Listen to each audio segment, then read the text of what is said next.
Hello जी, कैसे हैं आप लोग। मेरा नाम है सी ए चिराग गर्ग और मैं आपको आज chapter 1 of C inter nature scope and objective of audit पढ़ाने वाला हूँ। This is going to be one of the best lectures that you have ever watched on chapter 1। अगर आपको ये चैप्टर में थोड़ी सी भी दिक्कत है, आपको ये चैप्टर रिवाइज करना है, तो आज की क्लास में हम ये चैप्टर अच्छी तरह से 100% समझ भी लेंगे, याद भी कर लेंगे बहुत सारा पिक्चर्स के थ्रू, स्टोरीज के थ्रू, है ना। मैं तुमको इन सब की कहानियाँ सुनाऊंगा कि किस किस तरह से चीज़ें चलती हैं। मैं तुमको एक फ्लो में पूरा चैप्टर याद कराऊंगा। हैंड रिटन चार्ट्स मैंने डाल रखे हैं पूरे पूरे चैप्टर्स में, बीच बीच में, है ना। ये देखो 1.5 डेज के लिए तुम ये लिमिटेशंस ऑफ ऑडिट, जब तुम्हारे लास्ट के 1.5 डेज बचेंगे तो तुम्हें दिक्कत होती है कि सर इतना सारा सिलेबस कैसे कवर करें, कैसे रिवाइज करें। तो उसके लिए मैंने छोटे छोटे चार्ट्स डाल रखे हैं। अब ये जो पूरा इतना बड़ा लिमिटेशंस ऑफ ऑडिट है एक पेज का, ये तुम सिर्फ एक चार्ट देख के जा सकते हो। इसमें सारी हेडिंग्स और सारे कीवर्ड्स इंक्लूडेड हैं। इसी तरह से और भी बहुत सारी चीज़ें हैं, ये मैं तुम्हें स्टोरीज़ के थ्रू याद कराने वाला हूँ। तो बहुत सारी चीज़ें छोटी छोटी स्टोरीज़ के थ्रू, बहुत सारी चीज़ें फ्लो के थ्रू, जैसे ये मैंने तुम्हें फ्लो के थ्रू याद कराया है, पिक्चर्स के थ्रू, हैंड रिटन चार्ट्स के थ्रू। ये चैप्टर आज हम बहुत बहुत बहुत ईजी करने वाले हैं, समझ भी लेंगे, याद भी कर लेंगे, और मैं तुम्हें आईसीआई के इंपॉर्टेंट क्वेश्चंस भी दिखा दूंगा आज ही की वीडियो में। भैया सब करा दोगे? हाँ जी, बिल्कुल सब करा देंगे। और चैप्टर शुरू करने से पहले मैं आपको एक चीज़ और बता देता हूँ कि ये जो वीडियो है, this is a part of हमारी अभ्यास बैच की सीरीज़। हमारा ऑडिट का अभ्यास बैच चल रहा है, which is a fast track come revision batch. इस बैच में हमने हर एक चैप्टर कवर किया है। ये उसकी पहली वीडियो है। इसमें मैंने आपको स्टोरीज के थ्रू, पिक्चर्स के थ्रू सारी चीज़ों को याद कराया है। ये सारे नोट्स जो मैंने अभी आपको दिखाए, ये आपको फ्री में मिल जाएंगे मेरे टेलीग्राम चैनल पे। प्लस जो भी हैंड रिटन चार्ट्स मैंने अलग अलग चैप्टर्स में दिए हैं, वो सब भी आपको मेरे टेलीग्राम चैनल पे मिल जाएंगे @CA_with_चिराग। नीचे डिस्क्रिप्शन में आपको लिंक भी मिल जाएगा। ठीक है जी। आईसीआई के सारे इंपॉर्टेंट क्वेश्चंस हमने इसमें कवर करे हैं। सारे 100% एसेज हमने इस बैच में कवर करे, कुछ भी नहीं छोड़ा है। तुम्हारा ऑडिट मेरी जिम्मेदारी। मुझे पता है कि एक और अटेम्प्ट लगाना कितना मुश्किल होता है, कितनी मुश्किल से वही किताबें बार बार उठाई जाती हैं, और मुझे पता है कि ऑडिट तुम्हारा पेन पॉइंट है। इसीलिए ये बैच और ये किताबें स्पेशली तुम्हारे लिए डिज़ाइंड है कि मैं तुम्हें स्टोरीज़ के थ्रू पढ़ाऊँगा, पिक्चर्स दिखा के पढ़ाऊँगा, तो तुम्हें बहुत सारी चीज़ें याद हो जाएंगी। इसके बाद ऑडिट तुम्हें कभी बोरिंग नहीं लगेगा। Audit is going to become your favourite subject, and if not, at least I am going to become your favourite teacher, that I can say with a guarantee. ठीक है जी। सारे RTPs, MTPs, previous year questions, हम सब चीज़ें cover करने वाले हैं, और हमारा एम ये रहेगा that we are gonna score an examination in audit this time. ठीक है जी। जल्दी से ये कमेंट कर देना नीचे कि भैया definitely we are going to score an examination in audit, और एक वीडियो को अच्छा सा प्यारा सा लाइक कर दीजिएगा। मैं आपको, ये मेरा व्हाट्सएप नंबर है, अगर आप देख सकते हैं, ये देखो, ये मेरा व्हाट्सएप नंबर है। इस पे आप मुझे कोई भी डाउट्स पूछ सकते हैं। अगर आपको ग्रुप्स में ऐड होना है, अपडेट्स चाहिए डेली डेली के, तो वहाँ पर भी मैं तुमको ऐड कर लूँगा। लाओ मैं तुम्हें बताता हूँ एग्जाम्पशन लाने की स्ट्रैटेजी। देखो जी, एग्जाम्पशन की फुल प्रूफ स्ट्रैटेजी, एक गारंटी से एग्जाम्पशन आएगी। बस जो जो मैं कहते जा रहा हूँ वैसे वैसे फॉलो करते जाना। देखो जी, अभ्यास बैच की वीडियोस आप एक एक करके देखिए, आराम से देखिए। पूरी वीडियो एक साथ देखने की ज़रूरत नहीं है, सारी वीडियोस भी एक साथ देखने की ज़रूरत नहीं है। आपने एक वीडियो चलाई, मान लो वो 1.5 घंटे की है ना, तो उसको 40 मिनट 45 मिनट आपने देखा, उसको पॉज कर दो, फिर जाओ अपनी किताब पे, चीज़ों को याद करो, फिर वापस आओ, आगे की बची हुई वीडियो देखो, फिर जाओ अपनी किताब पे, चीज़ों को याद करो। ठीक है जी। सारा कुछ तुम एक बारी में सुनते हो, फिर तुम्हें थोड़ा थोड़ा भूलने लग जाता है थोड़ी थोड़ी देर बाद। तो बेटर है कि किताब से याद कर लो। जितना किताब से याद करोगे उतना ज़्यादा रिटेंशन रहेगा तुम्हारे दिमाग में। फर्स्ट थिंग तो ये, सिर्फ वीडियोस देख के जाने से कुछ नहीं होगा। Videos will get you to the 50% of your journey. आधा रास्ता तुम्हारा वीडियोस के भरोसे हो जाएगा, समझ सब कुछ आ जाएगा, याद बहुत सारी चीज़ें हो जाएंगी and a lot of questions तुम्हें समझ में आ जाएंगे ICI के। ठीक है, तो आधी जर्नी तो तुम्हारी वीडियोस से हो जाएगी। उसके बाद तुम्हें पता है कि यार एग्ज़ाम से पहले ना सिर्फ 1.5 दिन मिलता है, और तुम्हारी सबसे बड़ी गलती ये है कि तुम कभी भी उस 1.5 दिन के लिए तैयारी नहीं करते हो। तुमको लगता है कि यार कर लेंगे रिवाइज, उस दिन आके तुम्हें समझता है कि यार ये तो इतना सारा सिलेबस है, कैसे रिवाइज होगा। तो हमें अपने 1.5 दिन की प्रिपरेशन आज से करके चलनी है। तुम किताब ऑर्डर कर लेना वेबसाइट से जाके, देखो यार PDF मैंने तुम्हें दे रखी है फ्री में, तुम जाओ डाउनलोड कर लो, कोई इशू नहीं है। मैंने तुम्हें बैच भी फ्री में दे रखा है, मैंने तुम्हें PDF भी फ्री में दे रखी है, लेकिन PDF से ना पढ़ा नहीं जाता है, ये तुम भी जानते हो और ये मैं भी जानता हूँ। या तो तुम करोगे कि यार उसको black and white print out निकालोगे, तो उसका कोई सेंस नहीं बनता, क्योंकि मैंने ऑलरेडी बहुत नॉमिनल कॉस्ट पे ये बुक्स अवेलेबल करा रखी हैं, ना ही तुम्हें वो कलर क्वालिटी मिलेगी। हमारी विजुअल मेमोरी कॉन्स्टिट्यूट्स 70%, है ना, हमारे आँखों से जो हम चीज़ें देखते हैं that constitutes 70% of our energy, हम 70% एनर्जी देखने में लगाते हैं। Visual memory plays a very very big role. Keywords highlight करे हैं मैंने किताब में, है ना, तो ब्लैक एंड वाइट तो उसको मत ही निकालना, PDF कर लेना या तो ज़्यादा बेटर है, और बुक्स मंगा लो तो बेस्ट है। एक बुक्स का सेट मंगा देना, एक अपने स्टिकी नोट्स लेके बैठना, और जैसे जैसे मैं बताते जाऊँगा वैसे वैसे साथ साथ में लिखते जाना, क्वेश्चंस को मार्क करते जाना। जोन से क्वेश्चंस मैंने करा रखे हैं वो सारे इंपॉर्टेंट क्वेश्चंस हैं, तो क्वेश्चंस मार्क करना। ठीक है, फिर और क्या करोगे, अब मैं पढ़ा रहा हूँ, तुम्हें पता है, तुमने पढ़ा हुआ पहले बार एक बारी, तुम्हें पता है कि यार ये कॉन्सेप्ट ना थोड़ा मुश्किल लग रहा, जैसे मैंने पढ़ाया तुम्हें वो समझ में आ गया, स्टिकी नोट निकालो, वहीं चिपका लो और हिंदी में लिख लो कि भाई ये कॉन्सेप्ट मैंने क्या एक्सप्लेन किया, ताकि तुम्हें लास्ट के 1.5 डे में मेरी वीडियो दोबारा देखनी नहीं पड़े। तुम्हारा टाइम सेव होगा, तुम्हें वहीं के वहीं मिल जाएगा, तुम्हें समझ में आएगा कि हाँ भैया ने ये बताया था, इसको ऐसे याद करना है। लास्ट के 1.5 डे की तैयारी तुम्हें आज से करके चलनी पड़ेगी। तो तुम्हारी बुक्स पे हाइलाइटर चला होना चाहिए, मार्किंग होनी चाहिए, ट्रिकी कॉन्सेप्ट्स के साथ में हिंदी में स्टिकी नोट्स लगे होने चाहिए एक्सप्लेनेशन के, तब जाके तुम डैम श्योर हो पाओगे, तब जाके तुम्हें कॉन्फिडेंस आएगा। ऐसे नहीं आएगा कॉन्फिडेंस, उसके लिए आपको मेहनत करनी पड़ेगी, लिखना पड़ेगा, किताब से बार बार याद करना पड़ेगा, रिकॉल करना पड़ेगा, है ना। तो इसीलिए आई प्रेफर कि आप फिजिकल बुक्स मंगा लो तो ज़्यादा बेटर है। फिर जब आपने ये सारी तैयारी कर ली, एक एक चैप्टर आपका कवर होता जा रहा है, स्टिकी नोट्स लगते जा रहे हैं, मार्किंग्स होती जा रही हैं, उसके बाद आप पहुंच चुके हो, congratulations very very much, 80% of your journey पे। एंड लास्ट 100% पे पहुंचने के लिए you need a test series, you need a teacher to evaluate you, you need a teacher वो आपको बता सके कि यार कहाँ कहाँ समस्या कर रहे हो आप, कहाँ कहाँ प्रेजेंटेशन में गलती है, किस तरह से आपको आंसर राइटिंग करनी है, वो भी मैं आपको दे दूंगा। You can buy our test series on CAChiragkarclasses.com, description में लिंक मिल जाएगा।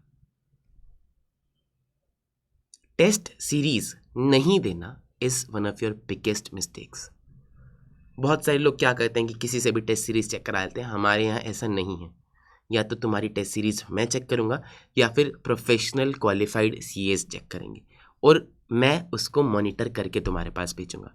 तो टेस्ट तो ज़रूर देना है, मेरा नहीं तो किसी का भी देना है, लेकिन टेस्ट को स्किप नहीं करना, क्योंकि तुम्हें अपनी गलतियाँ पता होंगी, तब तुम उस पर इम्प्रूव कर पाओगे। ठीक है जी, तो 3 चीज़ें, वीडियोस देखना, अपनी किताबों को तैयार करना for the last 1.5 days, and test series ज़रूर लगाना टाइम से। एक टेस्ट तुम मिनिमम देना, 2 दोगे तो विच इज़ आइडियल, 2 तो तुम्हें देने चाहिए, कम से कम 1 तो देना ही, क्योंकि तुम्हें पता नहीं चलता यार तुम कहाँ पे स्टैंड करते हो, तुम इवैल्यूएट नहीं कर पाते हो, है ना। सो यू नीड समवन जो आपके लिए उसको इवैल्यूएट करके बताए, जो आपको आगे बढ़ने का रास्ता बताए।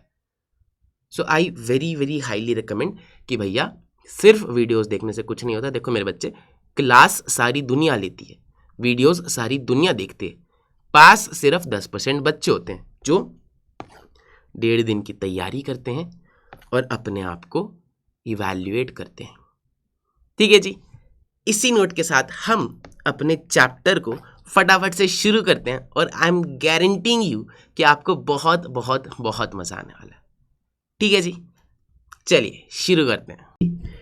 हम आज का चैप्टर शुरू करेंगे और मेरी जो स्पेशलिटी है वो है स्टोरीज के थ्रू पढ़ाना। तो मैं आज की वीडियो को एक स्टोरी के थ्रू ही शुरू करूँगा। चिंता मत करो कि सर एग्ज़ाम आ रहा है, आप स्टोरी क्यों सुना रहे हो। रुक जाओ, टीचर कौन है? मैं हूँ। सीए कौन है? मैं हूँ। मुझे पता है तुम्हारे लिए क्या बेस्ट है। स्टोरी सिर्फ कहानी सुनाने के लिए नहीं है, गाना गाने के लिए नहीं है, तुम्हें याद कराने के लिए इन चीज़ें। तो अगर कोई चीज़ वीडियो में याद हो जा रही है तो वो यहीं पर बेटर है। ठीक है जी।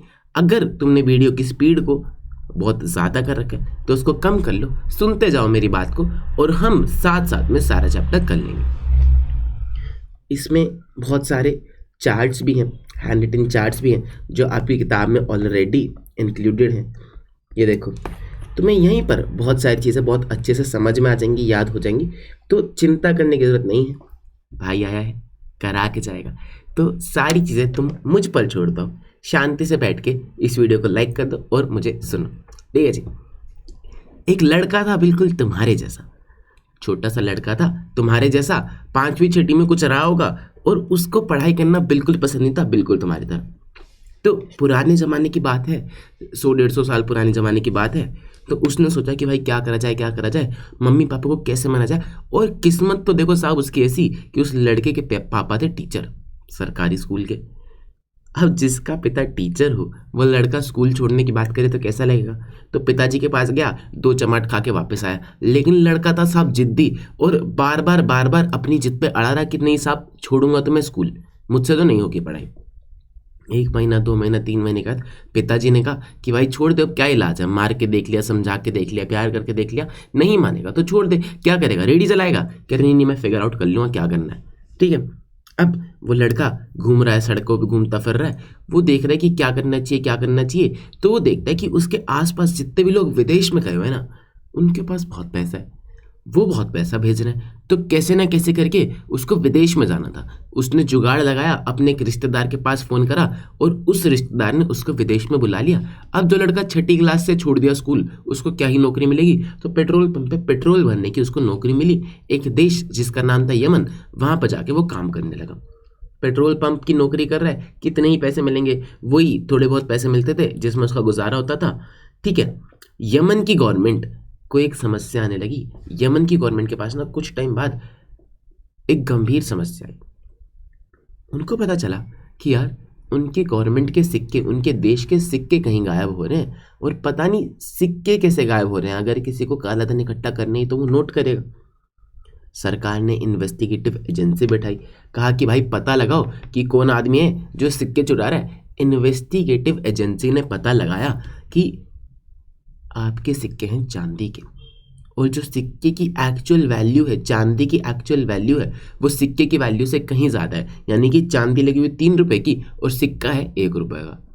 तो कोई आदमी उस सिक्के को पिघलाकर चांदी को मार्केट में बेच रहा है और इतने सिक्के पिघलाकर बेच दिए, इतने सिक्के पिघलाकर बेच दिए, किसी ने सोची ना होगी, उसने देश के सिक्के कम कर दिए। सरकार ने कहा पता लगाओ कौन है। सरकार ने पता लगाया कि वही आदमी जो इंडिया से आया था, पेट्रोल पंप पे काम करता था, वही है। और इतने तक सरकार ने उसका पता लगाया, इतने तक तो भाई साहब वापस इंडिया पहुंच चुके थे बोरिया बिस्तर बांध के।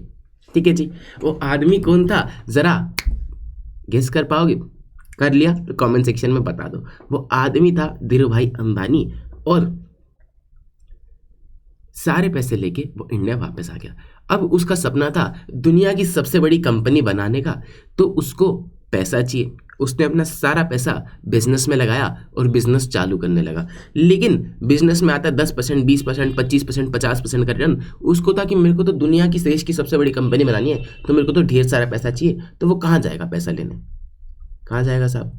बैंक के पास जाएगा।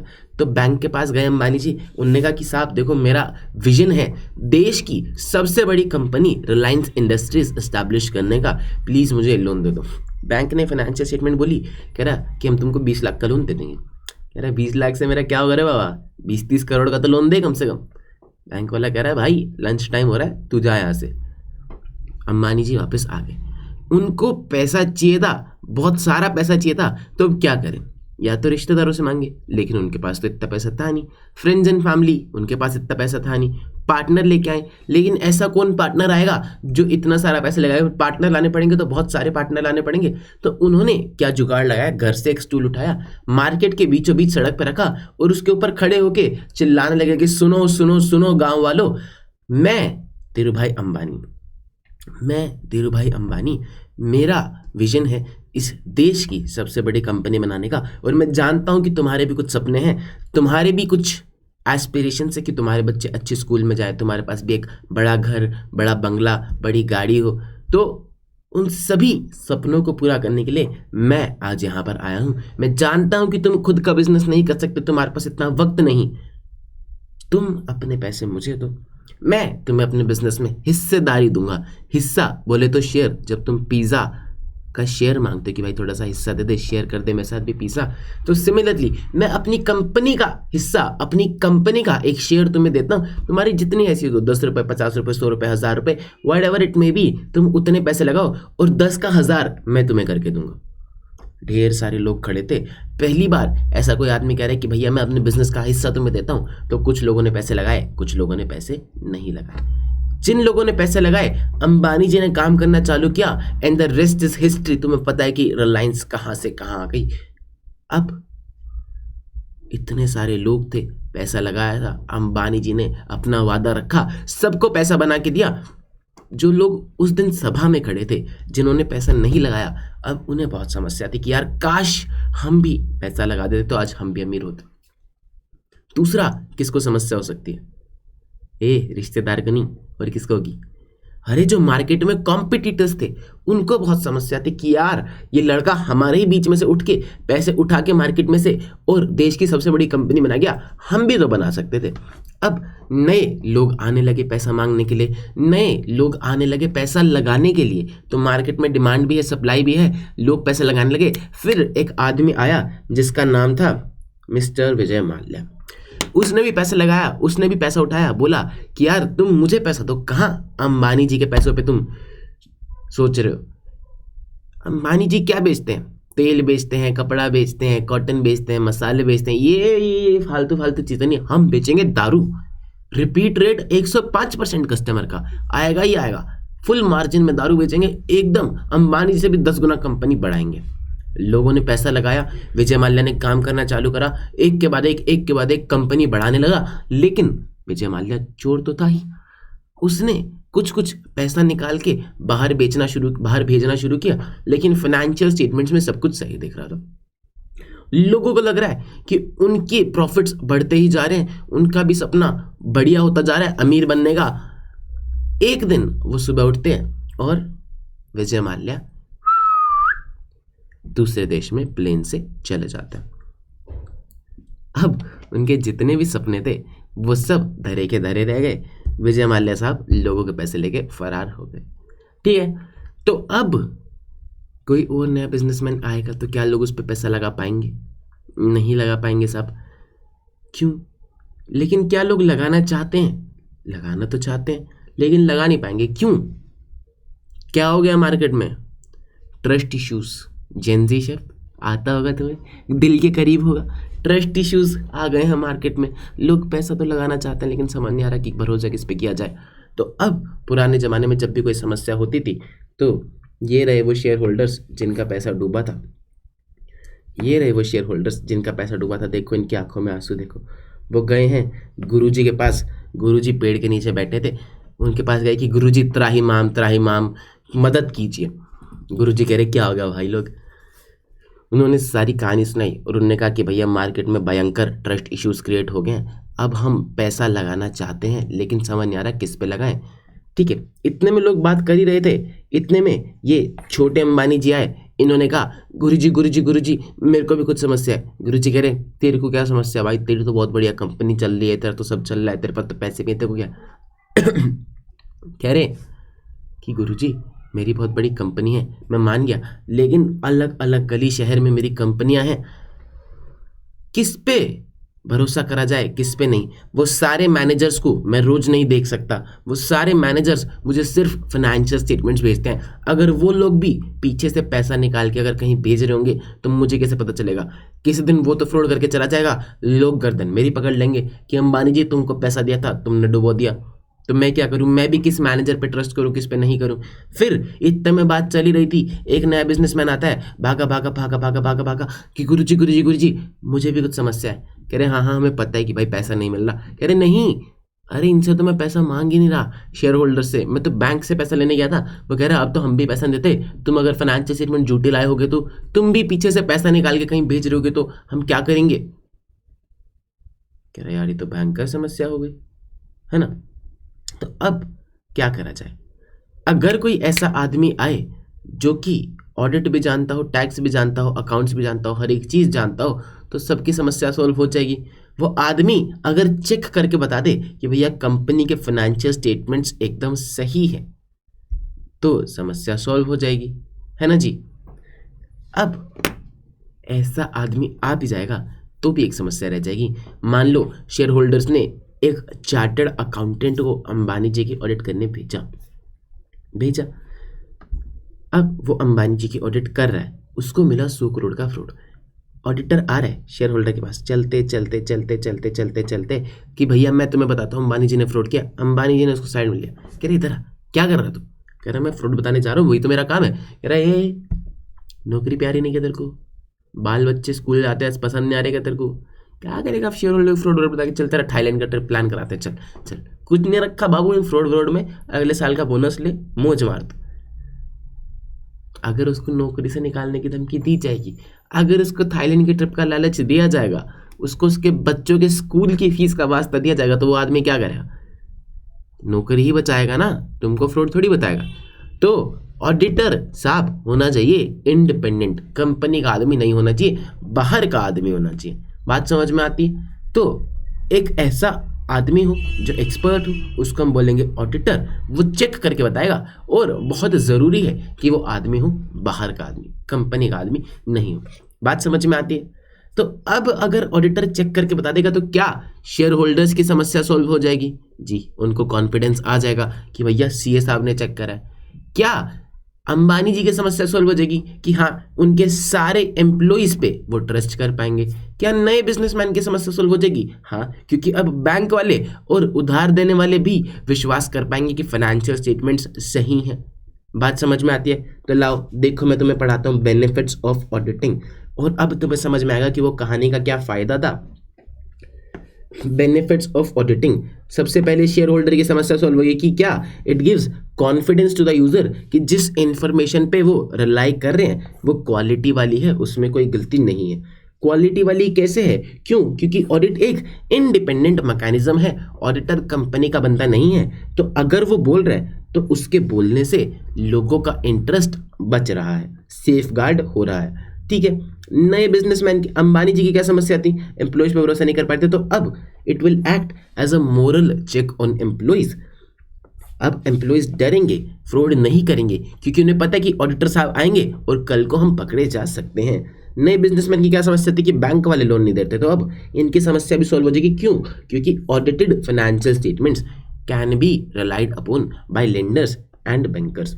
फिर विजय माल्या, शुरू किसकी वजह से हुआ सारा मामला? विजय माल्या की वजह से। तो अब audit will help detect fraud और एरर। कोई फ्रॉड कर रहा होगा, कोई गलती कर रहा होगा, तो उसमें भी डिटेक्ट करने में मदद करेगा। कहानी में सबसे पहले नुकसान किसका हुआ था? यमन की गवर्नमेंट का। तो सरकार भी बहुत खुश होती है इनको देख के। क्यों? क्योंकि भैया अब जब ऑडिट करेंगे तो एक्चुअल प्रॉफिट पता चलेगा। एक्चुअल प्रॉफिट पता चलेगा तो it will be helpful to government authorities for determining tax liabilities. ठीक है। और अगर कोई फ्रॉड एरर नहीं भी है तो ऑडिटर साहब सब कुछ चेक करेंगे, तो डेफिशिएंसीज को, कोई भी इंप्रूवमेंट्स को पॉइंट आउट कर सकते हैं, कोई भी कमियों को पॉइंट आउट कर सकते हैं। बात समझ में आई? ये है बेनिफिट्स ऑफ ऑडिटिंग। अब तुम एक बार ये फोटो देखोगे शांति से तो तुम्हें पूरे पॉइंट्स याद हो जाएंगे। बात समझ में आती है? कहानी समझ में आ गई। और अभी इसी कहानी को आगे बढ़ाएंगे, तुम्हें समझ में आएगा कि एक कहानी बहुत ही ज़्यादा डिटेल में थी, एक एक पार्ट था इसमें, जिससे तुम्हें बहुत सारे कॉन्सेप्ट्स क्लियर होंगे। अगर तुम्हें कहानी पसंद आई तो पहले तो वीडियो को लाइक कर दो, पोज करके एक बढ़िया सा कमेंट कर दो, और फिर मैं तुम्हें दिखाता हूं क्वेश्चन नंबर 12।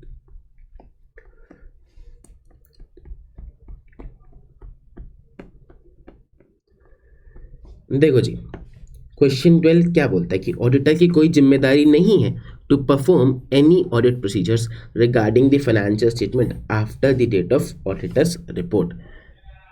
अरे ये क्या बोल दी, रुको एक मिनट, ये मैंने चैप्टर ही गलत खोल लिया।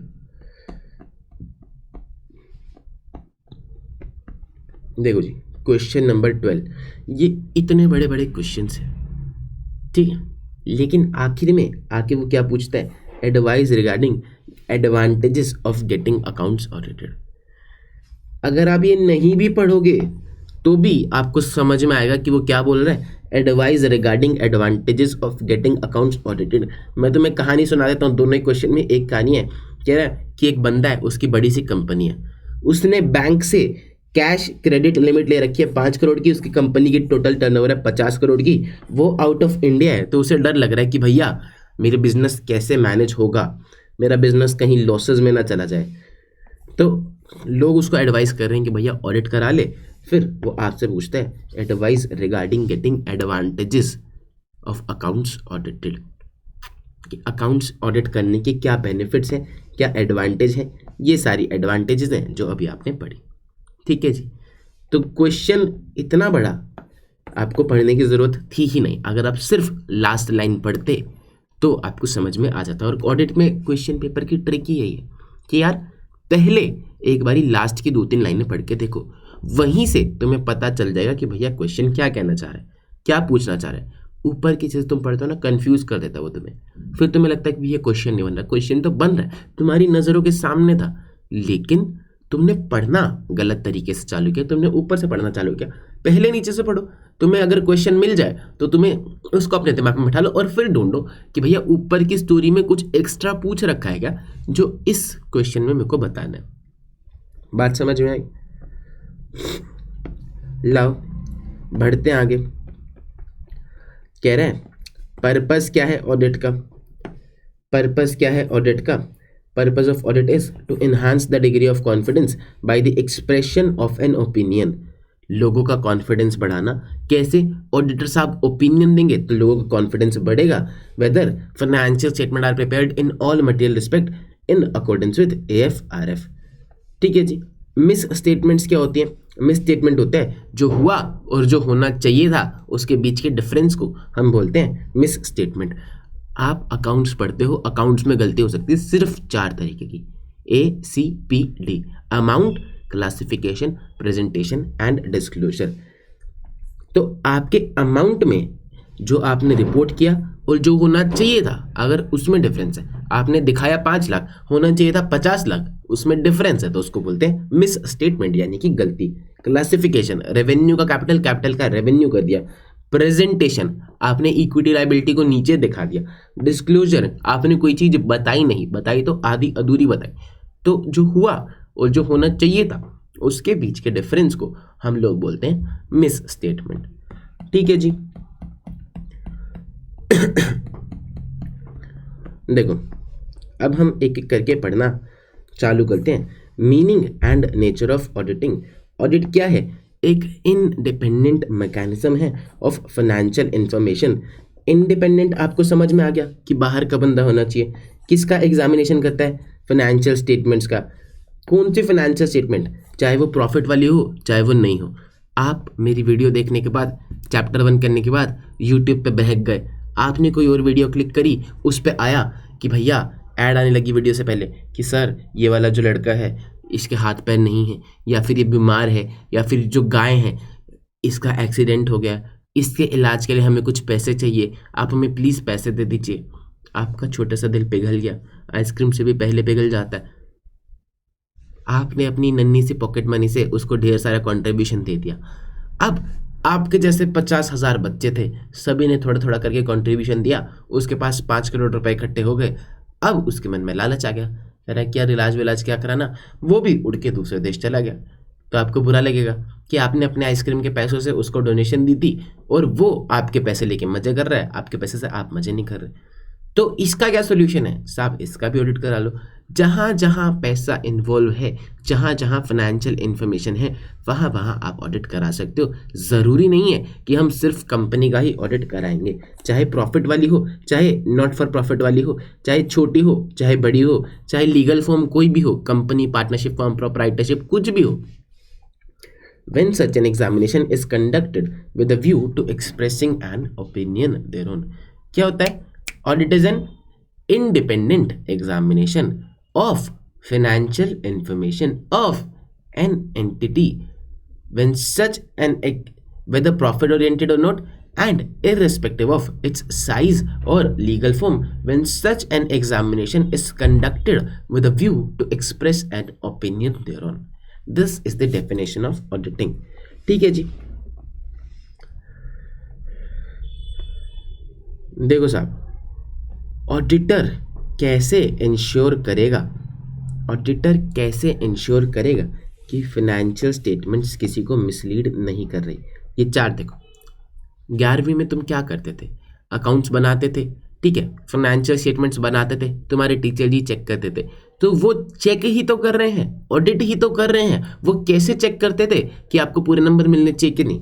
देखो, एक क्वेश्चन होता था, 10 एडजस्टमेंट होती थी, तो 10 की 10 एडजस्टमेंट अगर आपने करी हुई है और सही करी हुई है तो आपको नंबर मिल जाते थे, है ना? तो ऑडिटर भी क्या देखेगा? Statement of accounts presents a true and fair picture. Statement of accounts presents a true and fair picture. सबसे पहले वो बात करता है प्रेजेंटेशन के बारे में कि प्रेजेंटेशन कैसी होनी चाहिए? Clear and unambiguous. क्लियर सही होनी चाहिए, अनएम्बिगियस यानी कि नॉन कंफ्यूजिंग होनी चाहिए। ऐसा नहीं कि कुछ भी कहीं भी लिख रखा है, ठीक है जी। प्रेजेंटेशन क्लियर एंड अनएम्बिगियस कब होगी? जब वो क्लासिफाइड, डिस्क्राइब्ड और डिस्क्लोज्ड होगी एज पर एएस। जब उसको प्रॉपरली क्लासिफाई करा होगा, पूरा डिस्क्राइब करा होगा नरेशन के थ्रू, एंड हर एक चीज़ को डिस्क्लोज करा होगा जैसा जैसा एएस बोलता है, तो हमारी प्रेजेंटेशन हो जाएगी क्लियर एंड अनएम्बिगियस। प्रेजेंटेशन कैसी होनी चाहिए? बोलो, clear and unambiguous. Clear and unambiguous कब होगी? जब it will be classified, described and disclosed as per AS. Statement of account presents a true and fair picture. True and fair कब होगा? जब आपके अकाउंट्स जनरल एंट्रीज के हिसाब से बने होंगे, अकाउंट्स एंट्रीज के हिसाब से बने होंगे, एंट्रीज सारी होंगी और सही सही होंगी। सारी एंट्रीज होंगी, सही सही होंगी। सारी मतलब नन शुड बी ओमिटेड। सही सही मतलब आपके पास सफिशिएंट अप्रोप्रिएट एविडेंस होना चाहिए, हर एक बिल, हर एक रिकॉर्ड होना चाहिए। बात समझ में आई? कैसे इंश्योर करेगा? देखेगा, statement of account presents a true and fair picture of the operational results and asset and liability.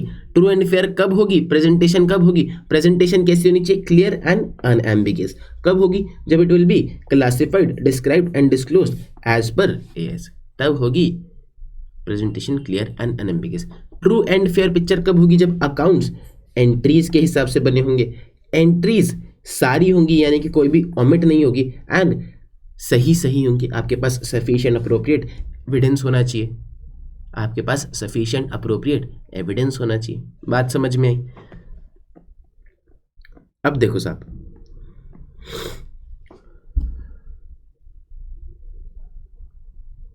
Share holder बैठे थे गुरुजी के पास, शेयर होल्डर की आंखों में आंसू थे, लेकिन गुरुजी ने एक समाधान दिया। तो सारे शेयर होल्डर्स अब सारे शेयर होल्डर्स अंबानी जी को से टेढ़ी टेढ़ी नजरों से देख रहे हैं, कह रहे हैं हाँ अंबानी जी अब बोलते हो, देख रहे हो ऑडिटर। अंबानी जी कह रहे हैं हाँ, तो मेरा ऑडिटर आएगा, मेरा ऑडिटर आएगा, तुम्हारे कान के नीचे 2 लगाएगा, सारी इन्फॉर्मेशन निकलवाएगा, तुम्हारे सोफे फाड़ के इन्फॉर्मेशन निकाल लेगा, तुम्हारे दीवारें तोड़ के इन्फॉर्मेशन निकाल लेगा। अब तुम बच के नहीं जा सकते हो।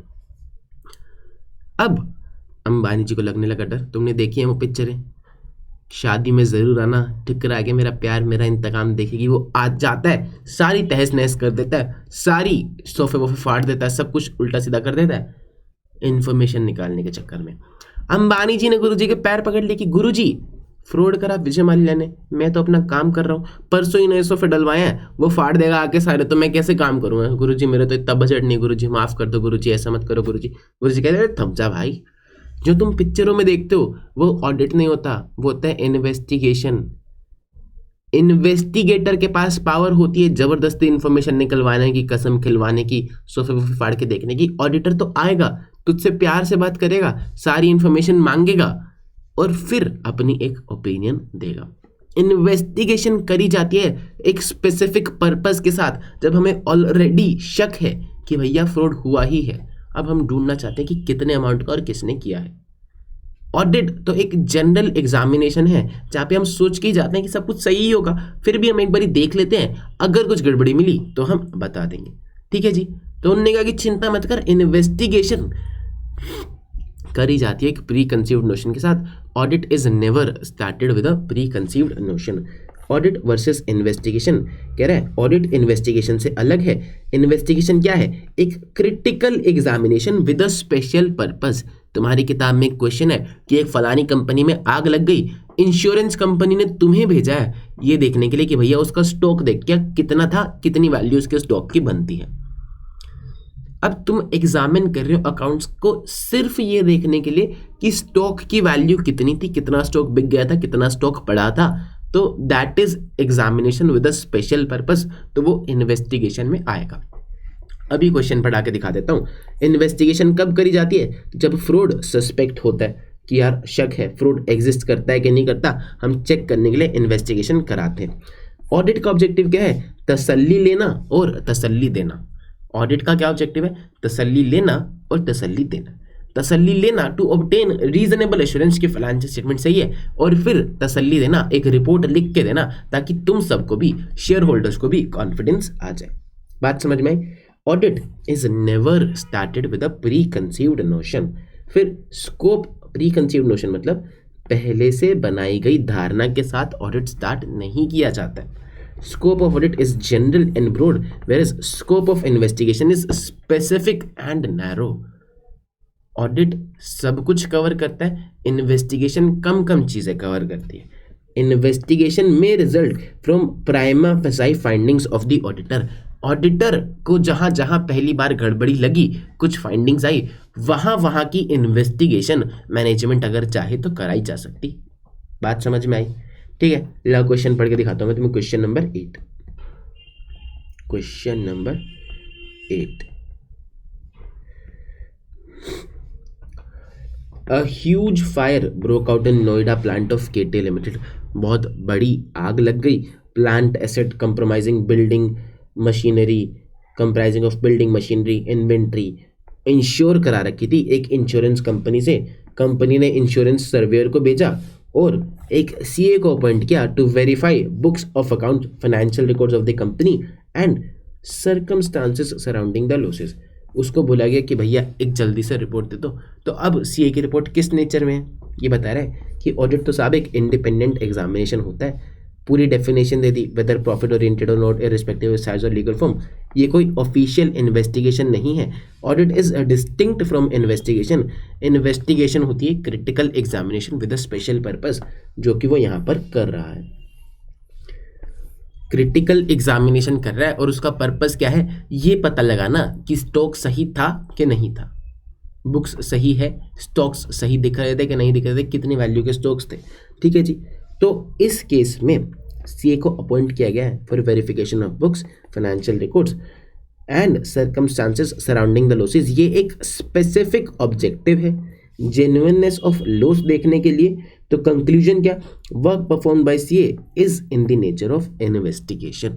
ये एक इन्वेस्टिगेशन की कैटेगरी में आ जाएगा। बात समझो मेरी ध्यान से। तुम में से ढेर सारे बच्चे मुझे बोलते हैं कि भैया शायद ऑडिट में ना हमें प्रेजेंटेशन करनी नहीं आती, हमारे ना भैया प्रेजेंटेशन के नंबर कटते हैं। अरे नहीं, तुम्हारे प्रेजेंटेशन के कोई नंबर नहीं कटते, तुम चीज़ें याद नहीं करके जाते, तुम्हारे नंबर उस चीज़ के कटते हैं। प्रेजेंटेशन में तुम्हें बता देता हूँ क्या होती है। पहले लिखोगे प्रोविजन, जैसे हमने पढ़ा ऑडिट वर्सेस इन्वेस्टिगेशन, तो तुम ये लिखोगे। ठीक है जी। उसके बाद लिखोगे फैक्ट ऑफ द केस, यानी कि जो कहानी क्वेश्चन ने ही तुम्हें सुनाई, तुम वही कहानी वापस से सुनाओगे। और कहाँ से लैंग्वेज लिखोगे? क्वेश्चन में से ही कॉपी करके लिखोगे। क्वेश्चन में 6 लाइन की दे रखी है तो तुम 3 में लिख दोगे। फिर आएगा कंक्लूजन, 1 लाइन में अपनी बात को बोलोगे कि भैया ये इन्वेस्टिगेशन है, ऑडिट नहीं। इसकी लैंग्वेज भी तुम क्वेश्चन में से कॉपी कर सकते हो। बात समझ में आई? Provision, fact of the case, conclusion. इतनी ही प्रेजेंटेशन है ऑडिट में। फैक्ट ऑफ द केस और कंक्लूजन का 1 नंबर मिलता है, प्रोविजन का 3 नंबर मिलता है अगर 4 नंबर का क्वेश्चन है तो। अगर तुमने प्रोविजन गलत लिखा, फैक्ट ऑफ द केस और कंक्लूजन सही लिखा तो उसका 0 मिलेगा। लेकिन अगर तुमने फैक्ट ऑफ द केस और प्रोविजन नहीं लिखा, अगर तुमने fact of the case conclusion नहीं लिखा, सिर्फ प्रोविजन लिखा, तो उसका 1 नंबर कट जाएगा, सिर्फ प्रोविजन के 3 नंबर मिलेंगे। तो प्रोविजन लिखना है, ज़रूरी है, वो तुम्हें आना चाहिए। उसके बाद फैक्ट ऑफ द केस और कंक्लूजन तो तुम्हें क्वेश्चन से ही कॉपी करना है, उसका 1 नंबर मिल जाएगा। बात समझ में आई? इतनी ही प्रेजेंटेशन है, इसके अलावा कोई प्रेजेंटेशन नहीं है। अब अगर तुमने ये बात सुन ली है तो आज के बाद कतई अपने मुंह से ये मत निकाल देना कि भैया मेरे तो शायद प्रेजेंटेशन के नंबर कटते हैं, इसके अलावा कोई प्रेजेंटेशन नहीं है। बात समझ में आती है? ठीक है जी, चलिए आगे। हम अपनी कहानी पे जरा वापस आते हैं। शेयर होल्डर्स ने अंबानी जी की तरफ देखा, अंबानी जी ने पैर पकड़े, गुरुजी ने बताया कि भैया नहीं वो प्यार से बात करेगा। शेयर होल्डर ने मुंह बना लिया, कह रहा प्यार से कैसे बात करेगा, प्यार से बात करेगा तो अगर इसने फ्रॉड किया होगा तो क्या है, फाइनेंशियल इन्फॉर्मेशन देगा? ये तो देगा ही नहीं, ऑडिटर इसके कान के नीचे लगाएगा नहीं तो फाइनेंशियल इन्फॉर्मेशन मिलेगी नहीं। तो फिर फायदा क्या होगा गुरुजी ऑडिट कराने का? हमारे तो पैसे डूब जाएंगे गुरुजी, ऐसे तो नहीं होता गुरुजी, मेरे को नहीं पता गुरुजी। गुरुजी कह रहे हैं समझा भाई, इन्वेस्टिगेशन तब होती है जब हमें शक होता है कि फ्रॉड हुआ है। तो जहाँ जहाँ का हमें शक होता है सिर्फ उस एरिया पे हम इन्वेस्टिगेशन कराते हैं, लेकिन ऑडिट तो हम सब कुछ कराते हैं। देखो ज़रा आओ, कह रहे हैं कि ऑडिट तुम्हारे लिए ज़्यादा बेटर है। क्यों? क्योंकि ऑडिट में होता है coverage of all aspects of the entity, हर एक चीज़ ऑडिट में कवर करी जाती है। इन्वेस्टिगेशन में अगर हमें लगता है ना परचेज वाले ने फ्रॉड किया है तो हम खाली परचेज डिपार्टमेंट में चेकिंग करते हैं, लेकिन ऑडिट में तो हम परचेज, सेल्स एटसेट्रा सब कुछ चेक करते हैं। It covers all aspects of the entity. और ऐसे ही नहीं बोल देगा वो, reliability and sufficiency of financial information लेगा, हर एक चीज़ देगा कि फाइनेंशियल इन्फॉर्मेशन कितनी भरोसेमंद है, क्या पूरी है कि नहीं है, जो दिखना चाहिए था वो दिख रहा है कि नहीं दिख रहा, और जो लिखा हुआ है वो तो देखेगा ही, प्लस वो ये देखेगा कि जो लिखा होना चाहिए था, जो बताया होना चाहिए था और नहीं बता रखा वो भी बताए।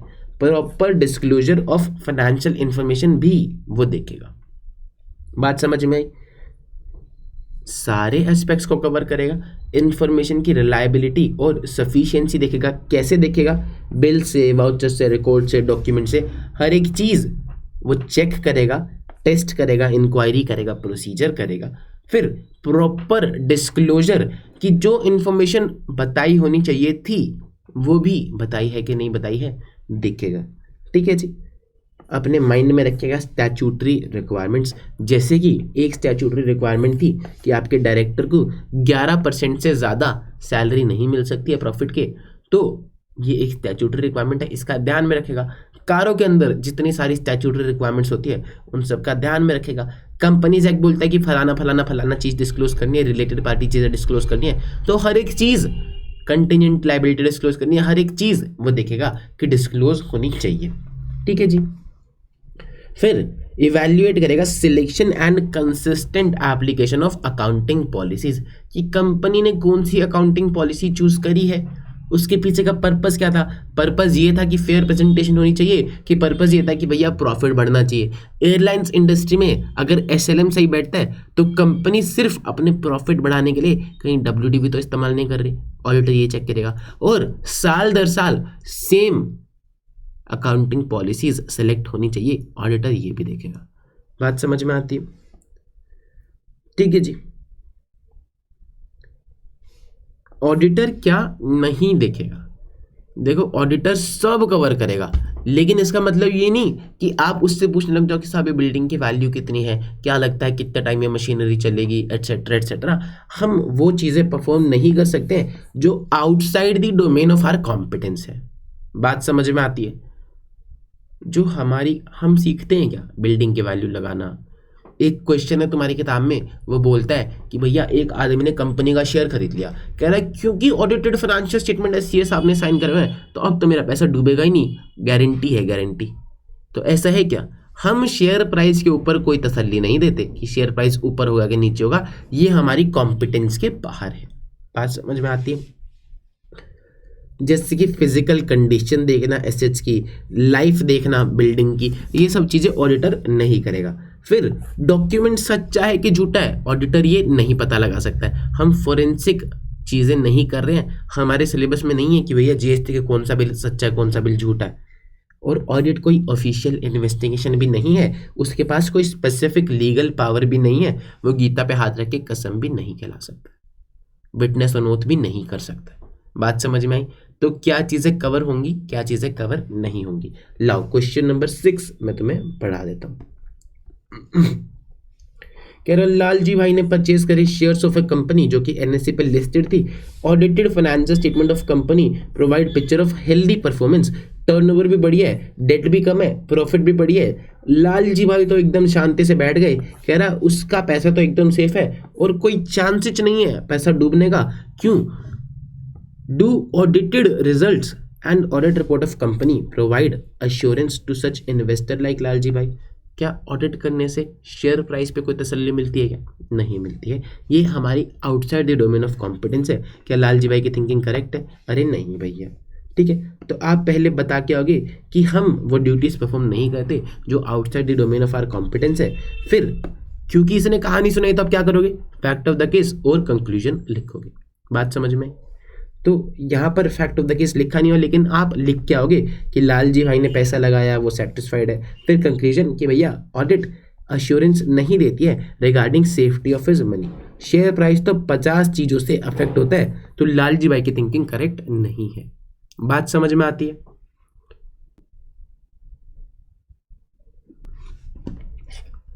ठीक है जी।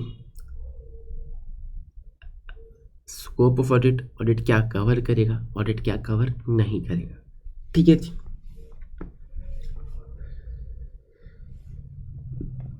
लो तुम्हारी कहानी पे वापस आते हैं। विजय माल्या की बात हमने कर ली, अंबानी जी की बात हमने कर ली, नए बिजनेसमैन की बात हमने कर ली, झुनझुनवाला साहब रह गए। तो झुनझुनवाला साहब भी उसी सभा में बैठे थे, उनको लगा कि यार मेरा भी सपना है देश का सबसे बड़ा इन्वेस्टर बनने का। तो अब जब गुरुजी ने बता ही दिया है कि भैया ऑडिट करा लो, तो अब तो कोई चांस ही नहीं कि मेरा पैसा डूबेगा। उसने अपनी धर्मपत्नी को फोन किया, कह रहा है सुनती हो भाग्यवान, सुनती हो भाग्यवान, घर के सारे कागज और अपनी सारी ज्वेलरी निकाल के रख दो, बेच देंगे। गुरुजी ने इतना बढ़िया सोल्यूशन दिया है, अब तो हम सिर्फ उसी कंपनी में पैसा लगाएंगे जहां पर ऑडिट होगी, और उस कंपनी में तो हमारा पैसा डूबेगा ही नहीं, है ना। अब तो एकदम गारंटी हो गई है। तो क्या गारंटी हो गई है? नहीं हुई है गारंटी। ठीक है जी। ऑडिट की कुछ इनहेरेंट लिमिटेशंस हैं, ऑडिटर 100% गारंटी नहीं दे सकता है। क्या लिमिटेशंस हैं? देखो जरा इस चार्ट को समझना। इस चार्ट से पूरा पेज याद होगा विद कीवर्ड्स। बात समझ में आती है? जितने भी कीवर्ड्स हमारी किताब में लाल हैं, सिर्फ आप उनको याद करो, आगे पीछे की लैंग्वेज समझ के जाओ, लिख अपनी लैंग्वेज में सकते हो, मीनिंग वही निकलना चाहिए, लेकिन लिख सकते हो अपनी लैंग्वेज में। आपको एक एक शब्द बाय शब्द रट्टा मारने की ज़रूरत नहीं है। बात समझ में आती? तो लिमिटेशंस ऑफ ऑडिट क्या है? कह रहा है कि कुछ कमियां हैं अकाउंटिंग की प्रोसेस में, कुछ कमियां हैं ऑडिटिंग की प्रोसेस में। कुछ कमियां हैं अकाउंटिंग की प्रोसेस में, कुछ कमियां हैं ऑडिटिंग की प्रोसेस में।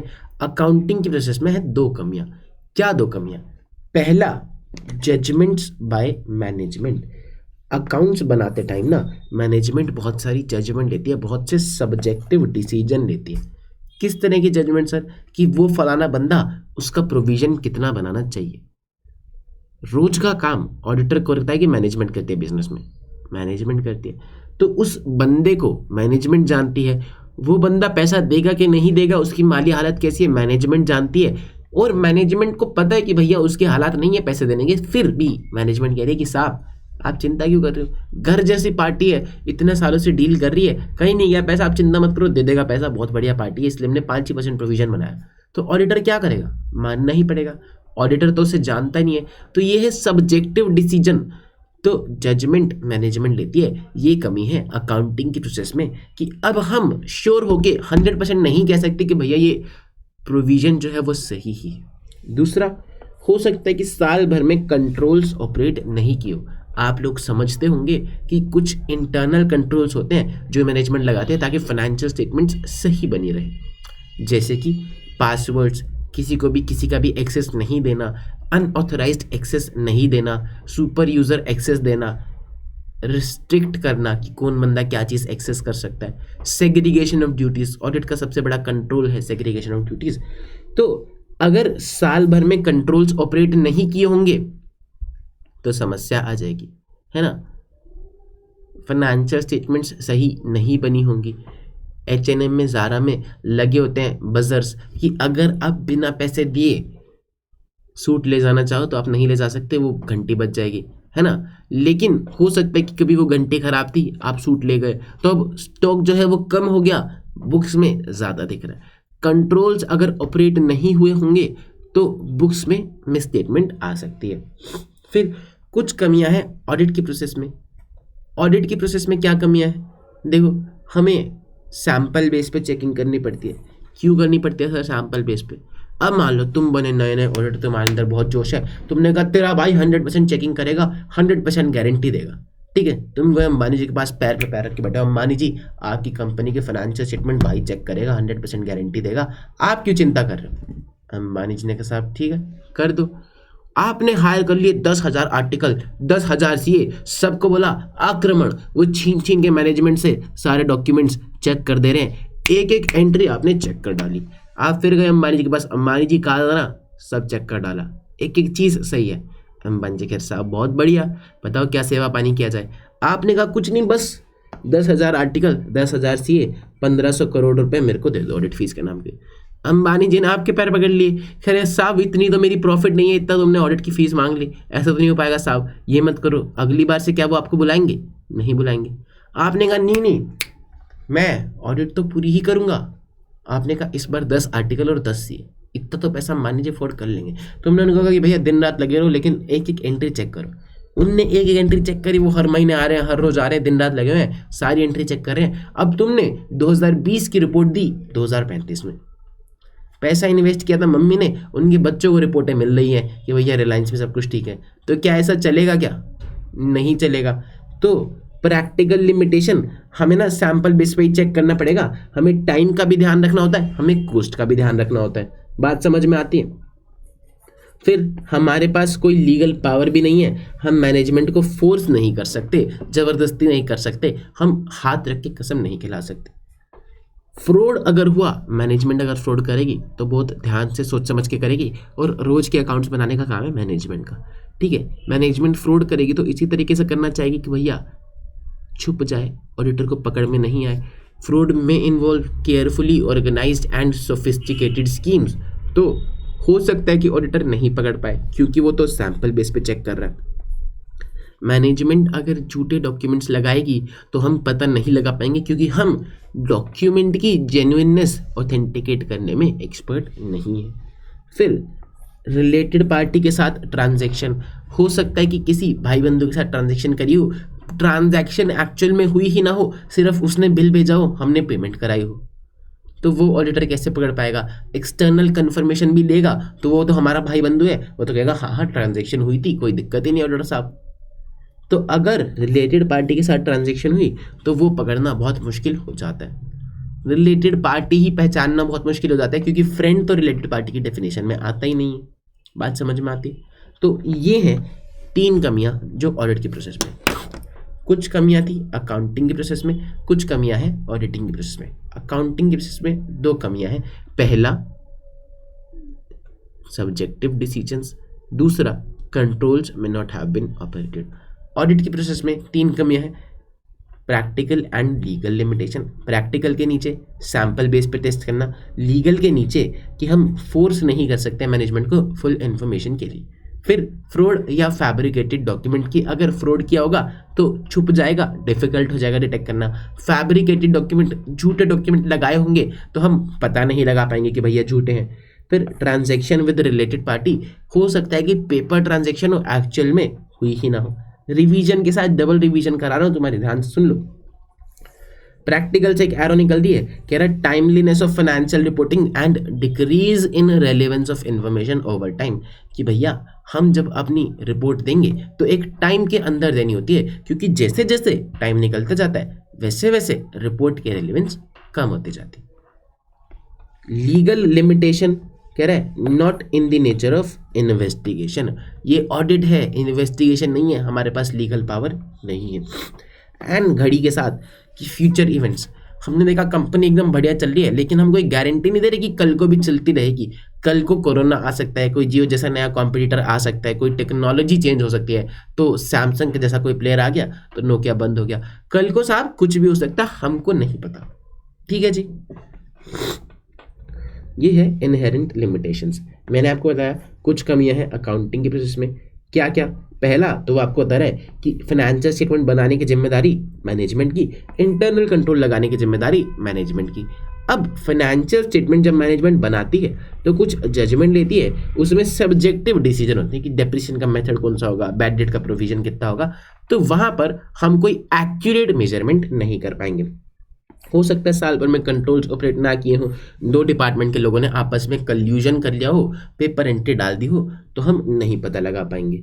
फिर nature of audit procedure, practical limitation है, लीगल लिमिटेशन है। प्रैक्टिकल लिमिटेशन क्या है कि वो सब कुछ टेस्ट नहीं कर सकता, उसको सिर्फ सैंपल्स टेस्ट करने पड़ेंगे। लीगल लिमिटेशन क्या है कि वो फोर्स नहीं कर सकता मैनेजमेंट को कि भैया पूरी इन्फॉर्मेशन दो, अगर उसे पूरी इन्फॉर्मेशन नहीं मिली तो जितनी मिलेगी उसको सिर्फ वो ही चेक करनी पड़ेगी। हो सकता है कि मैनेजमेंट में ना झूठे लोग हों, डिसऑनेस्ट लोग हों जो फ्रॉड में इन्वॉल्व हों, और अगर फ्रॉड करा है तो सोफिस्टिकेटेड और केयरफुली ऑर्गेनाइज्ड स्कीम्स के थ्रू करा होगा, तो वो डिटेक्ट करना बहुत मुश्किल हो जाएगा। दूसरा, फैब्रिकेटेड डॉक्यूमेंट्स, झूठे डॉक्यूमेंट्स लगा सकती है, और auditor is not an expert in authentication of document सच्चा है कि झूठा है वो नहीं बता सकता। ठीक है जी। एंटिटीज, हो सकता है रिलेटेड पार्टी के साथ ट्रांजेक्शन कर रही हो और वो खाली पेपर ट्रांजैक्शन हो, एक्चुअल में हुई ही ना हो, और ऑडिटर को इनके बारे में पता ही नहीं लगेगा। तो ये भी एक कमी है ऑडिट की प्रोसेस में। फिर प्रैक्टिकल से एक एरो निकल रही थी which was timeliness of financial reporting and decrease in relevance of information over time, कि भैया टाइम के साथ साथ फाइनेंशियल रिपोर्टिंग का रेलेवेंस कम होता जाता है, relevance of information decreases over time, जैसे जैसे टाइम निकलता जाता है वैसे वैसे रेलेवेंस कम होता जाता है, तो ऑडिटर हर एक मैटर को नहीं चेक कर सकता। फिर not in the nature of investigation, ये कोई ऑफिशियल इन्वेस्टिगेशन नहीं है, इसलिए उसको एब्सोल्यूट अश्योरेंस नहीं मिल सकती। एंड फ्यूचर इवेंट्स, कल को कोई भी ऐसा खराब इवेंट्स हो सकता है जो एंटिटी को बहुत ही एडवर्सली अफेक्ट कर दे। ठीक है जी, हो सकता है कि बिजनेस ही बंद हो जाए कल में, तो हम उसकी कोई गारंटी नहीं दे सकते। बात समझ में आती? कोई और दिक्कत परेशानी मेरे बच्चे? देखो अच्छा लग रहा होगा, समझ में आ रहा होगा, क्वेश्चंस भी मैं तुम्हें करा दे रहा। अब एक बारी ज़रा वीडियो को पोस्ट करके एक बढ़िया सा कमेंट कर दो और इस वीडियो को लाइक कर दो, ताकि मुझे पता चले कि सच में तुम्हें बहुत मज़ा आ रहा है। ठीक है जी। और अगला चैप्टर तुम्हें कौन सा चाहिए वो मुझे बता दीजिए। एंगेजमेंट क्या होता है? एंगेजमेंट सुना है? एंगेजमेंट, रिंग पहनाई जाती है, 7 जन्मों के कसमें वादे खाए जाते हैं। तो आईसीआई चाहता है कि भैया तुम भी जब क्लाइंट के साथ कोई अग्रीमेंट करो तो उतना ही पक्का रिश्ता निभाओ, इसलिए हमने इसका नाम दिया है एंगेजमेंट। एंगेजमेंट क्या है? एक फॉर्मल अग्रीमेंट, वहाँ पर रिंग पहना के होता है, यहाँ पर साइन करके होता है। साइन करोगे ना, सीए के साइन के पैसे मिलते हैं, तो साइन करोगे ना अग्रीमेंट पे, तो फॉर्मल अग्रीमेंट ऑडिटर और क्लाइंट के बीच में, जहाँ ऑडिटर बोलता है कि हम आपको ऑडिटिंग सर्विसेज देंगे। एक्सटर्नल ऑडिट एंगेजमेंट क्या होती है कि भैया बाहर से कोई ऑडिटर आता है और ऑडिट करता है ताकि कॉन्फिडेंस बढ़ा सके यूजर्स का। इंडिया में हर एक कंपनी को, ये बात बहुत ध्यान से सुनना मेरे बच्चे, एमसीक्यू में पूछी जाती है, कंपनीज को, अगर आपने कोई भी कंपनी बनाई है, चाहे उसका टर्नओवर 0 है, चाहे उसका प्रॉफिट 0 है, चाहे कुछ भी है, कंपनी को ऑडिट कराना मैंडेटरी है, चाहे वो लॉस में है, चाहे वो प्रॉफिट में, चाहे वो कुछ भी है। कंपनी बनते ही ऑडिट आपके ऊपर लागू हो जाता है। ठीक है जी। नॉन कॉर्पोरेट एंटिटी भी ऑडिट करा सकते हैं, क्योंकि इससे बहुत ज़्यादा बेनिफिट्स होते हैं। ये सारे बेनिफिट्स हमने पढ़ ही लिए। क्या ऑडिट मैंडेटरी है या वॉलेंट्री है? गुरुजी ने कहा नए बिजनेसमैन को कि भैया तू ऑडिट करा ले, बैंक वाले ने कहा तू ऑडिट करा के लिया, हम तेरे को उधार दे देंगे। नया बिजनेसमैन कह रहा एक काम कर, तू रख अपना पैसा, मैं रखता हूं अपने अकाउंट्स, मेरे को तेरा पैसा चाहिए ही नहीं। तो अगर वो आदमी पैसा नहीं लेगा तो बैंक को कोई समस्या ही नहीं है, फिर बैंक क्यों बोलेगा ऑडिट करा लो। तो ऑडिट कराना मैंडेटरी तो नहीं है, it is not always legally mandatory, लेकिन कंपनीज को कंपलसरी उनके अकाउंट्स का ऑडिट कराना पड़ता ही है। नॉन कॉर्पोरेट एंटिटीज को भी ऑडिट करवाना पड़ जाता है अंडर टैक्स लॉज, जब उनकी टर्नओवर एक सर्टेन थ्रेशहोल्ड लिमिट के ऊपर चली जाती है। एज ऑफ नाउ वो लिमिट है 10 करोड़ कि 10 करोड़ से ऊपर की आपकी टर्नओवर गई तो चाहे आप पार्टनरशिप हो चाहे आप प्रोप्राइटरशिप हो, आपको टैक्स ऑडिट कराना पड़ जाएगा। बात समझ में आती है। हो सकता है कुछ एंटिटीज जैसे कि स्कूल वाला सरकार से ग्रांट मांग रहा है कि साहब हम तो शिक्षा पे काम करते हैं, हम ये करते हैं, हम वो करते हैं, प्लीज थोड़े पैसे दे दो, हमें जरूरत है। सरकार कह रही है फाइनेंशियल स्टेटमेंट ऑडिट करा के ले आओ तो हम तुमको पैसे दे देंगे, तो उसके लिए भी कुछ लोग ऑडिट करा लेते हैं। का निष्कर्ष ये है, कंक्लूजन ये है कि भैया मैंडेटरी तो नहीं है, लेकिन बहुत सारी एंटिटीज करा लेती है। क्यों? क्योंकि इससे बेनिफिट्स भी बहुत सारे होते हैं, वही वाले बेनिफिट्स ऊपर वाले कि भैया शेयर होल्डर को कॉन्फिडेंस आएगा, एम्प्लॉइज पे मॉरल चेक लग जाएगा, लेंडर्स बैंकर्स रिलाई कर लेंगे। फिर ऑडिटर को अपॉइंट कौन करता है? एक शब्द में ऑडिटर को कौन अपॉइंट करता है? साहब ओनर अपॉइंट करते हैं। तो कंपनी के केस में ओनर कौन? Share holder. मैंने बताया था ना, अंबानी जी ने क्या बोला कि साहब जितना हिस्सेदार मैं उतना ही हिस्सेदार आप, जितना मालिक मैं उतना ही मालिक आप। तो कंपनी के केस में ओनर कौन? Share holder. पार्टनरशिप फर्म के केस में कौन? पार्टनर्स, है ना। सरकारी कंपनी के केस में ओनर कौन? मोदी जी। लेकिन क्या मोदी जी के पास इतना टाइम है कि वो हर एक कंपनी का ऑडिटर अपॉइंट करते फिरें? मोदी जी के पास तो इतना टाइम नहीं है। तो मोदी जी ने क्या करा, अपने नीचे एक एंटिटी खोल दी जिसका नाम रखा सीएजी। अब सीएजी सारी सरकारी कंपनीज का ऑडिट करती है। Generally an auditor is appointed by owners, in some cases by constitutional और गवर्नमेंटल अथॉरिटीज। कह रहा ओनर्स अपॉइंट करते हैं और कभी कभी कॉन्स्टिट्यूशनल या गवर्नमेंटल अथॉरिटीज भी कर लेती है। कंपनी के केस में ओनर कौन? Share holder. सरकारी कंपनी के केस में ओनर कौन? मोदी जी। लेकिन उन्होंने किसको बनाया? सीएजी को। तो controller and auditor general appoint करेगा। फर्म के केस में ओनर कौन? पार्टनर्स। और कभी कभी सरकारी अथॉरिटी, इनकम टैक्स वालों को शक है कि भैया ये काजू की दुकान खोल के बैठा है, ये ऑडिट नहीं करा, इसकी टर्नओवर 20 करोड़ में होगी, लेकिन हर बार ये 9,99,999 पे रोक दे रहा है, तो इसकी ऑडिट करानी चाहिए। तो सरकार भी बोल सकती है कि भैया नहीं, ऑडिट कराओ इसका। बात समझ में? अब रिपोर्ट सबमिट किसको करेगा? अरे जिसने अपॉइंट किया उसी को रिपोर्ट सबमिट करेगा। कंपनी के केस में शेयर होल्डर को, फर्म के केस में पार्टनर्स को। क्वालिटीज, साहब तुम ऑडिटर बनोगे, सीए एंटर करके फाइनल में जाओगे तो लड़का तैयार हो रहा है, फाइनल करके सीए बनेगा तो शादी की बात आएगी, है ना। वैसे तो तुम्हारा जीवन सूना सूना होगा, लेकिन सीए बनने के बाद लड़कियों की लाइन लगेगी। कैसे लगेगी लाइन? क्योंकि आईसीआई ने लिख के दिया है कि जैसे ही लड़का सीए बनेगा तो उसके अंदर कुछ क्वालिटीज होंगी, कुछ क्वालिटीज आ जाती हैं।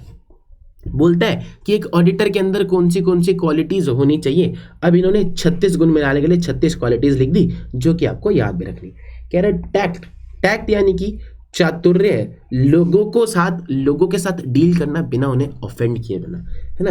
क्वेश्चन, ध्यान से काम करना। फर्मनेस, अपने डिसीजन पर टिके रहना। गुड टेम्पर, अच्छे से बात करना। इंटीग्रिटी, सच्चाई। डिस्क्रिशन यानी कि अपना दिमाग लगाना, अपनी ओपिनियन फॉर्म करना। इंडस्ट्री कैसे काम कर रही है उसकी जजमेंट। पेशेंस, क्लियर हेडेडनेस, सोच पाना एंड भरोसा। ये सारी क्वालिटीज एक अच्छा ऑडिटर बनाती हैं। कह रहा है कि वही सारी क्वालिटीज जो एक अच्छे बिजनेसमैन में होनी चाहिए, वही सारी क्वालिटीज एक अच्छे ऑडिटर में भी होनी चाहिए। उसके पास होना चाहिए शाइन ऑफ कल्चर। अब तुम आईसीआई से कर ही रहे हो तो तुम्हारे पास एक शाइन ऑफ कल्चर आ जाएगा। Highest degree of integrity and independence, सच बोले और इंडिपेंडेंट रहे। Holds a position of trust, और उसके अंदर बेसिक ह्यूमन क्वालिटीज़ होनी चाहिए। प्रोफेशनल ट्रेनिंग और एजुकेशन तो होनी ही चाहिए, एंड साथ में अकाउंटिंग की कमाल की नॉलेज होनी चाहिए, तभी वो ऑडिटर बन पाएगा। अकाउंट्स ही तो चेक करने, अकाउंट्स की नॉलेज होगी तभी वो ऑडिटर बन पाएगा। बात समझ में आई? तो ये सारी है qualities of auditor. Question number 14 लाओ मैं तुम्हें दिखा देता हूँ। क्वेश्चन नंबर 14 साहब क्या बोलता है? कह रहा है lord justice Lindley in the course of judgment in the famous London and General Bank has succinctly summed up overall view what an auditor should be regarded as personal qualities। अब ये ज्ञान दे रहा है कि ऑडिटर एक honest होना चाहिए, उसको सर्टिफाई नहीं करना चाहिए जो उसको लगता है कि भैया ट्रू नहीं है, ठीक है, एटसेट्रा एटसेट्रा। सारा ज्ञान दे दिया। आखिर में बोलता है explain स्टेटिंग qualities of the auditor. इसी का छोटा वर्जन कह रहा है explain स्टेटिंग qualities of the auditor. तो ये ज्ञान जो है आपके किसी काम का नहीं है, सिर्फ फैक्ट ऑफ द केस या कंक्लूजन के काम का है। बाकी आपको explain stating the qualities of auditor बता के आना है। मैंने आपको कहा था कि भैया आखिरी लाइन से रीड करना शुरू करो तो आप ये बता के आओगे। बात समझ में आई? क्वालिटीज ऑफ ऑडिटर हो गया हमारा। क्या रह गया? सब कुछ पीछे का कवर हो गया ना? हाँ, लगभग सब कुछ कवर हो गया। एक ये वाला टॉपिक रह गया हमारा रिलेशनशिप वाला, वो भी मैं तुम्हें बता दूंगा। Meaning of assurance engagement. Assurance engagement का क्या मतलब है? देखो, ऑडिट की भाषा तुमने समझ ली, अब ये तुम्हें थोड़ी अंग्रेजी बताएगा, तो बस अंग्रेजी ही बताना इसका काम है और कुछ काम नहीं है। देखो,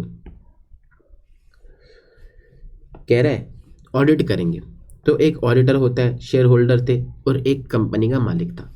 3 लोग के बीच का रिलेशनशिप है। कंपनी का मालिक फाइनेंशियल स्टेटमेंट्स बनाएगा। फाइनेंशियल स्टेटमेंट्स कैसे बनाएगा? गाइडलाइंस, रूल्स, रेगुलेशन यानी कि अकाउंटिंग स्टैंडर्ड्स यानी कि AFRF के हिसाब से बनाएगा।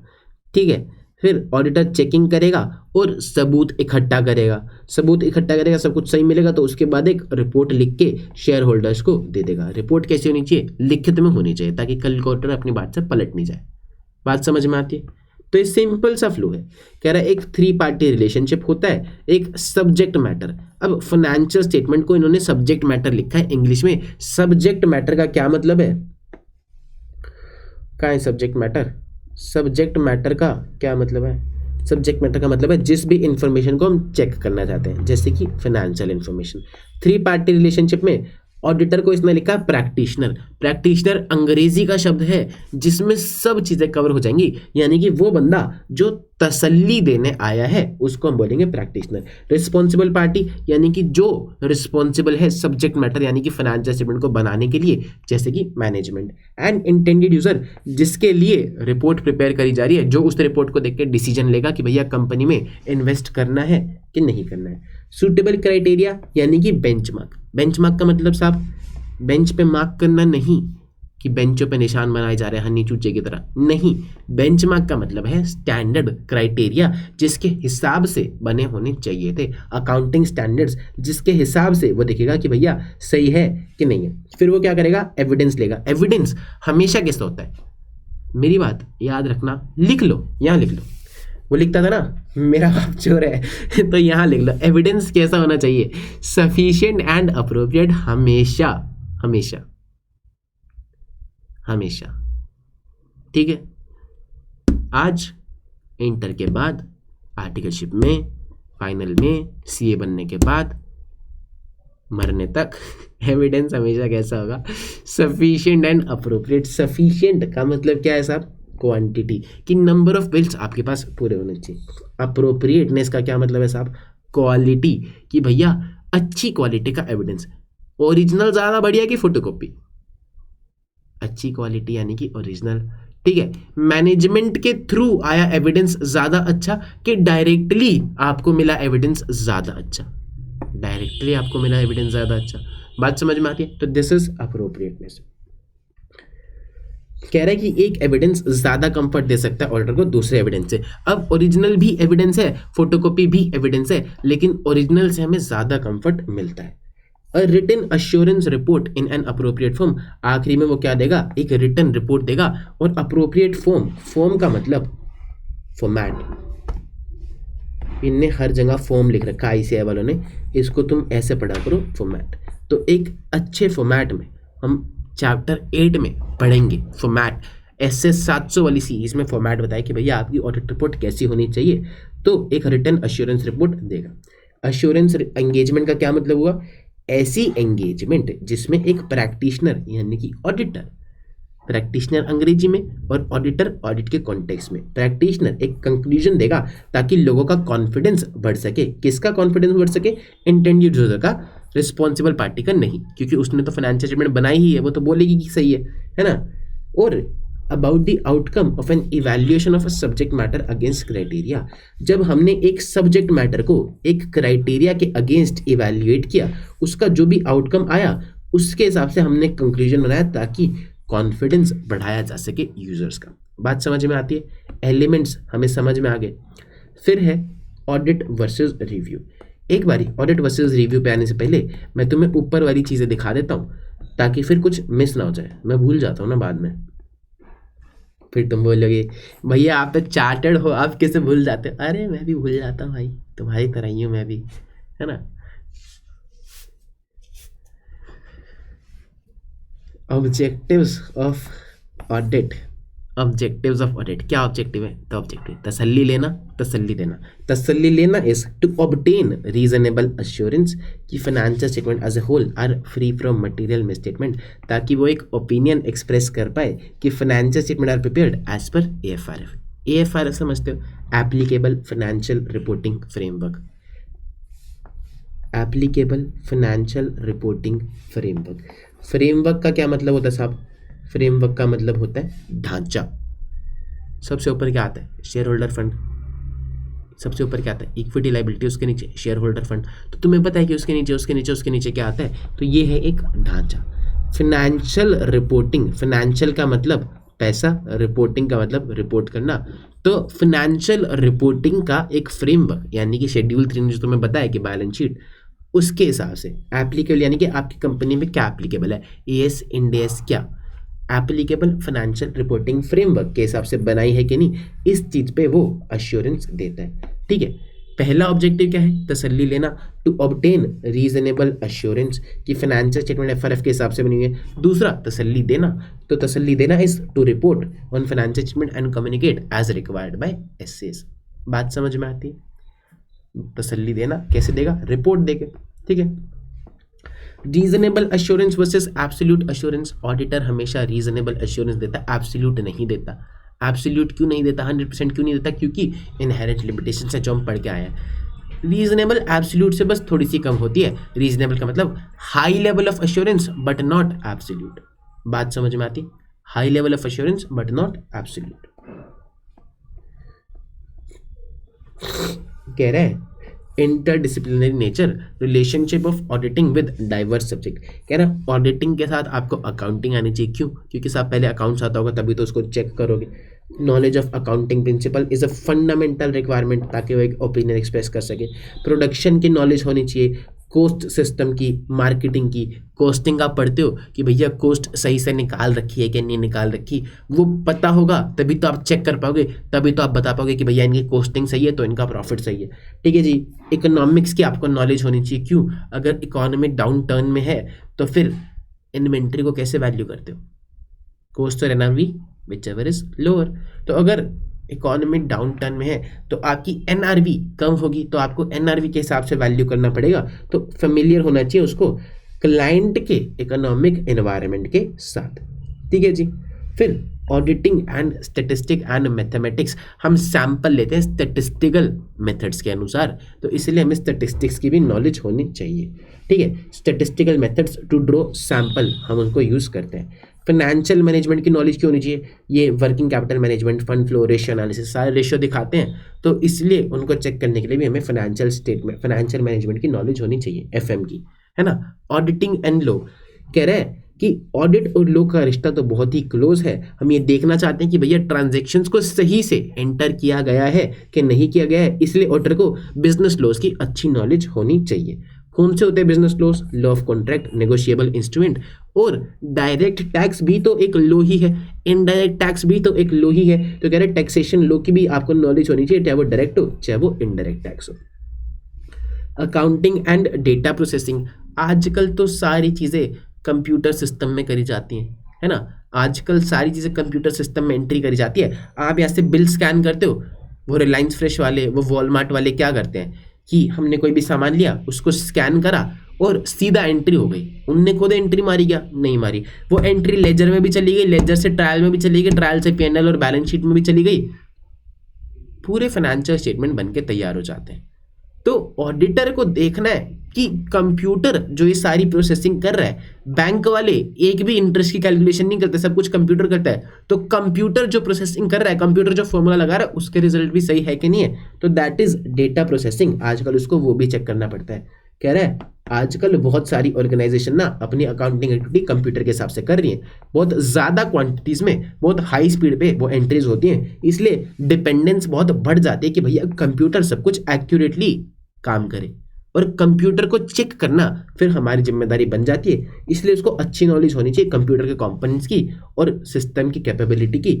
आजकल computerised information system auditing is developing as an discipline in itself, कि भैया आजकल कंप्यूटर सिस्टम का ऑडिट करना भी अपने आप में एक सब्जेक्ट बनता जा रहा है।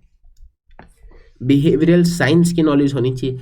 एक बारी मैं अपनी आर्टिकलशिप में गया था, मैंने क्लाइंट के पास गया, मैडम से कहा मैडम डेटा दे दो। मैडम ने कहा सर वो देखो, मैं आर्टिकल था। मैंने कहा क्या?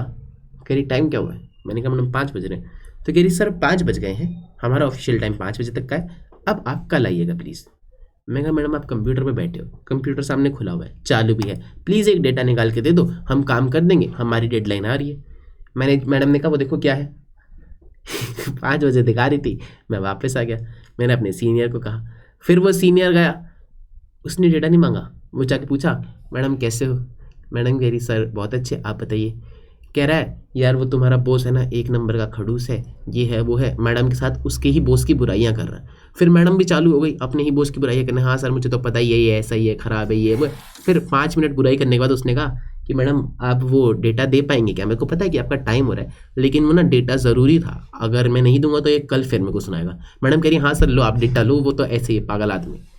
वो डेटा लेके आ गया भाई, ठीक है। तो ये क्या है, बिहेवियरल साइंस की नॉलेज होनी चाहिए, बहुत ही ज़्यादा ज़रूरी है अपनी ड्यूटीज़ को इफेक्टिवली डिस्चार्ज करने के लिए। फिनेंशियल ऑडिटर वैसे तो फिगर्स के साथ डील करता है, लेकिन उसको लोगों के साथ भी इंटरेक्ट करना पड़ता है। On the other hand internal auditor और मैनेजमेंट ऑडिटर्स को तो लोगों के साथ ज़्यादा इंटरेक्ट करना पड़ता है। एंड लास्ट में वो कह रहा है कि भैया एक बेसिक एलिमेंट है इंटरनल कंट्रोल का, लोग। अगर लोग ही सही नहीं होंगे, लोग ही अच्छे से काम नहीं कर पाएंगे, तो आप कितने ही कंट्रोल्स डिज़ाइन कर लो, लेकिन आप उसको इफेक्टिवली काम नहीं करा पाओगे। इसलिए बिहेवियरल साइंस की नॉलेज होना ऑडिटर के लिए ज़रूरी है, क्योंकि उसको कंट्रोल की चेकिंग करनी पड़ती है। बात समझ में आती? कहानी पसंद आई? वीडियो लाइक कर दी? नालायक अगर अभी तक भी वीडियो लाइक नहीं करी तो गलत बात है, अपने दोस्तों के साथ इसको शेयर भी कर दीजिएगा अगर तुम्हें वीडियो पसंद आ रही है तो।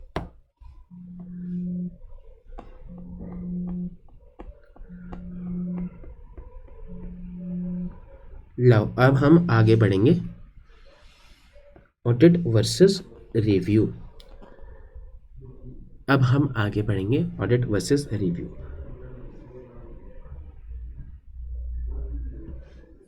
झुनझुनवाला साहब ने कहा कि साहब मैं तो अपने सारे पैसे लगा देना चाहता हूँ, अब तो हम ऑडिट वाली कंपनीज में ही पैसे डालेंगे। उसकी बीवी ने उसको डांट दिया, कहीं बदतमीज़ हो गया, तुम अपने पैसे लगा दोगे ऑडिट वाली कंपनी में, लेकिन अगली ऑडिट तो 1 साल बाद होगी, और जब तक ऑडिट होगी इसका मतलब ये तो नहीं है कि भैया वो पैसा लेके भाग नहीं सकता। वो ऑडिटर के आने से पहले ही अगर पैसा लेके भाग जाए तो क्या करोगे? तो फिर गुरुजी के पास एक समस्या आ गई, उन्होंने कहा कि भैया रिव्यू करा लो। रिव्यू मतलब कम टाइम के लिए फाइनेंशियल स्टेटमेंट्स की चेकिंग करा लो, 3 महीने 6 महीने इस टाइम पीरियड के लिए चेकिंग करा लो, ऊपर से दिखा लो। क्यों? क्योंकि ऑडिटर जाएगा 3 महीने बाद चेकिंग करने के लिए, वो बोलेंगे साहब वो बिल, साहब वो अभी आएगा 10-15 दिन में आ जाएगा, पार्टी ने बोला है। साहब वो पेमेंट आई नहीं, आपने एंट्री डाल दी, हाँ साहब वो आ रही है, पेमेंट आ रही है, एंट्री ने बोला है कि कुरियर करा दिया है, कैश भिजवा दिया, आ जाएगी, आप चिंता मत करो। साहब हम उस पार्टी को जानते हैं, उसने अभी बिल नहीं दिया, हम दे देंगे। साहब हमारा बिल वाली मशीन खराब हो गई थी, हम निकाल देंगे बिल, चिंता मत करो। तो बिजनेस में तो ये सारी चीज़ें चलती रहती है। तो वो 3 महीने की डेडलाइन पे हर एक चीज़ चेक नहीं कर पाएगा, कुछ समस्या आती ही रहेगी।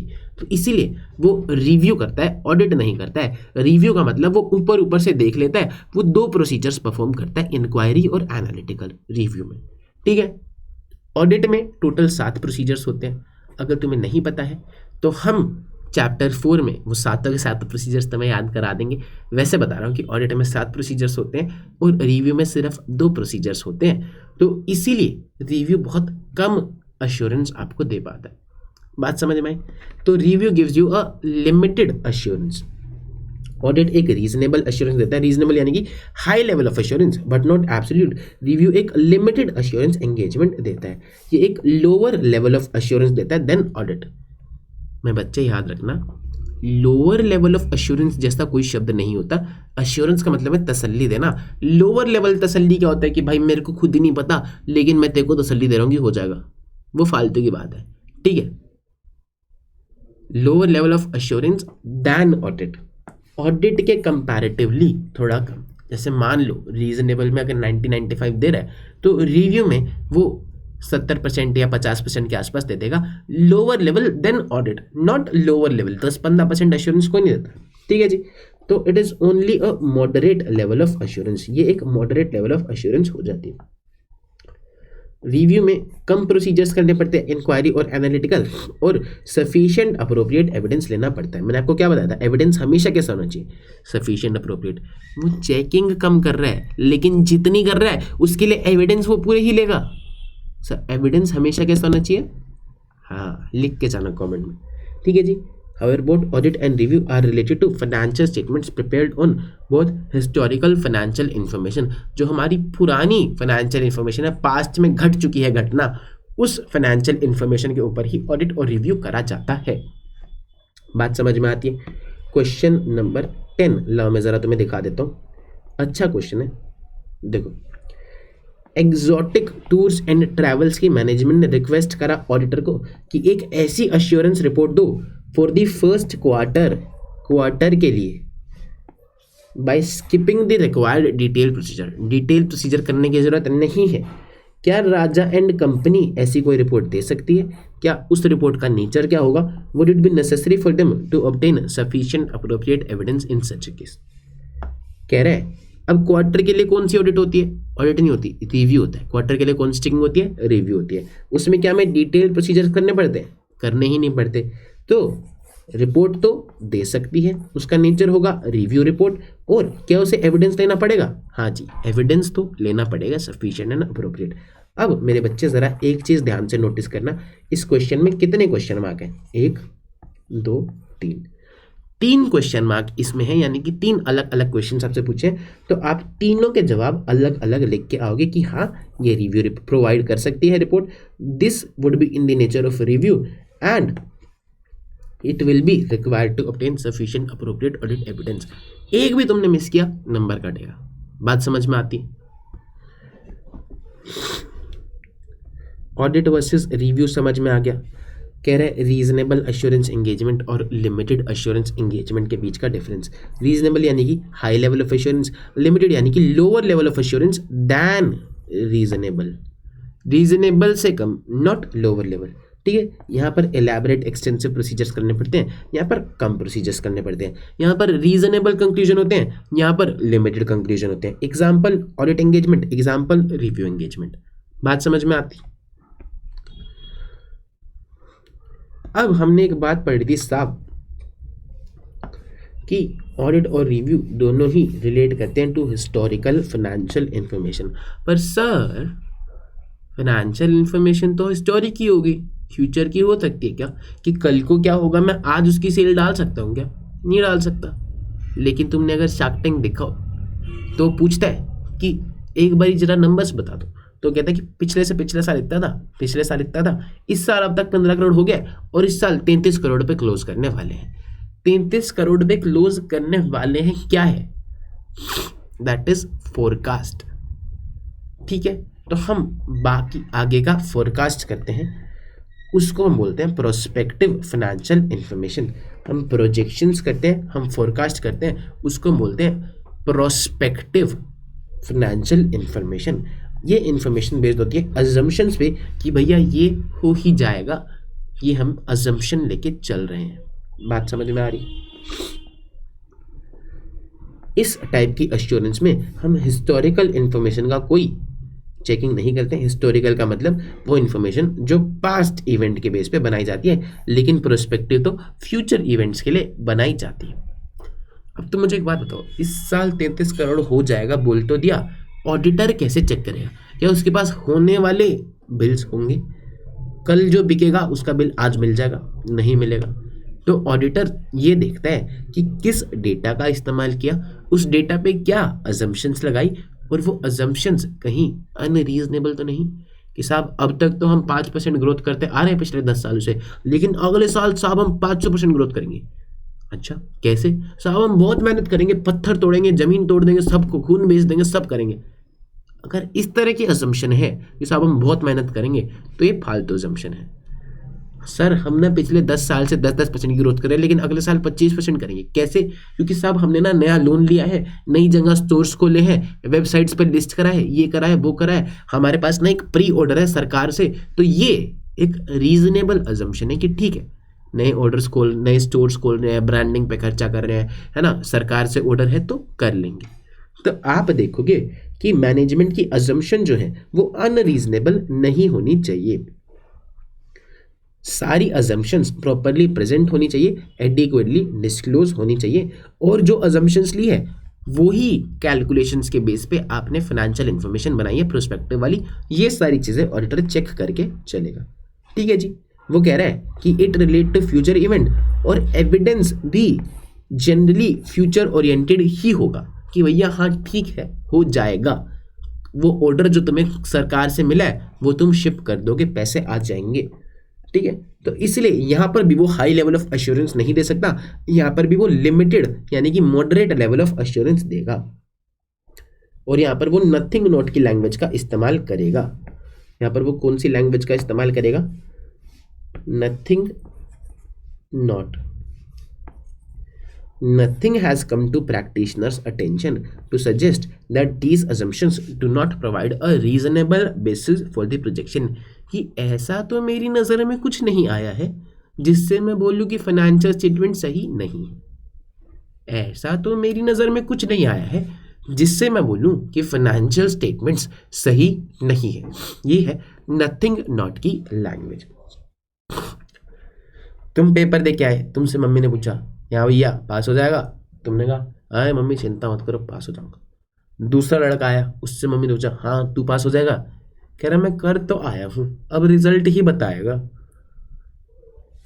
तो कौन सी स्टेटमेंट में ज़्यादा तसल्ली मिल रही है कि हाँ मैं पास हो जाऊंगा? सिमिलरली ऑडिट में हम लिखते हैं कि financial statement provides a true and fair view, financial statement सब कुछ सही सही दिखा रही है।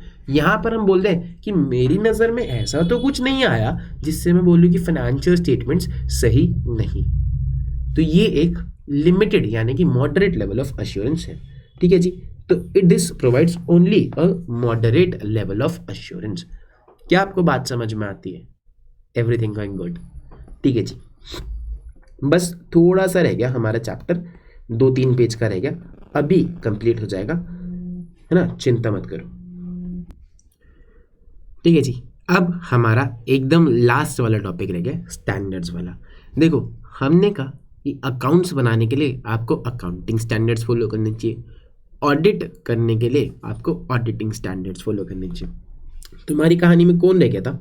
कौन रह गया था? ये बड़े अंबानी साहब रह गए थे। तो इनको ऐसा लगा कि गुरुजी ने जो आइडिया दिया है ऑडिट कराने का, उससे छोटे अंबानी साहब ऑडिट करा रहे हैं, तो शेयर होल्डर्स का ट्रस्ट जो है उस पर ज़्यादा बढ़ जाएगा। इनने कहा कि यार मेरे को ना छोटे भाई से आगे निकलना है, मेरे को उससे भी ज़्यादा ट्रस्ट कराना है, तो क्या करा सकते हैं? अब बड़े अंबानी जी भी ऑडिट करा रहे हैं, और क्या करा सकते हैं? कह रहे कि यार सीए अगर ऑडिट कर रहा है तो ट्रस्ट बढ़ जा रहा है, अगर मैं सीए से ही अकाउंट्स बनवा लूँ तो ट्रस्ट और भी ज़्यादा बढ़ जाएगा। अंबानी जी ने पूछा सीए से कि भाई तू अकाउंट्स बनाएगा क्या? सीए कह रहा साहब आपके पास एक सुपर पावर है। क्या? अरे पैसा।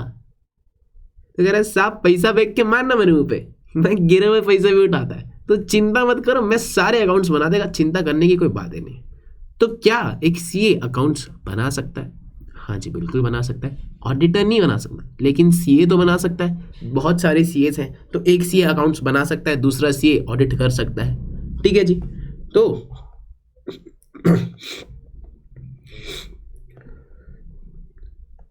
फिर अंबानी जी ने उससे पूछा कि भाई तू मेरी कंपनी के इंटरनल कंट्रोल्स भी ठीक करा देगा क्या? उसने कहा साहब कैसी बातें कर रहे हो, आपके पास एक सुपर पावर है, आपको पता ही है साहब। तो एक सीए इंटरनल कंट्रोल भी ठीक करा देता है। अंबानी जी ने पूछा भाई तू टैक्स रिटर्न भरा देगा? कह रहा साहब कैसी बातें कर रहे हो, जो कराना कराओ, टैक्स रिटर्न भी भर देगा। आईसीए ने देखा कि भाई ये लोग ऑडिट भी कर रहे हैं, अकाउंट्स भी बना रहे हैं, टैक्स रिटर्न भी भर रहे हैं, कंट्रोल्स पे भी एश्योरेंस दिए जा रहे हैं, सब करे जा रहे हैं, बैंक वाले को प्रोस्पेक्टिव पे भी एश्योरेंस दिए जा रहे हैं, तो ये चल क्या रहा है? आईसीआई ने तो ऑडिट के लिए स्टैंडर्ड्स बनाए थे। आईसीआई ने बोला कि भाई हर एक चीज़ के लिए स्टैंडर्ड्स बनाने पड़ेंगे। क्यों बनाने पड़ेंगे साहब स्टैंडर्ड्स? स्टैंडर्ड्स से क्या होता है? स्टैंडर्ड्स ज़रूरी है ताकि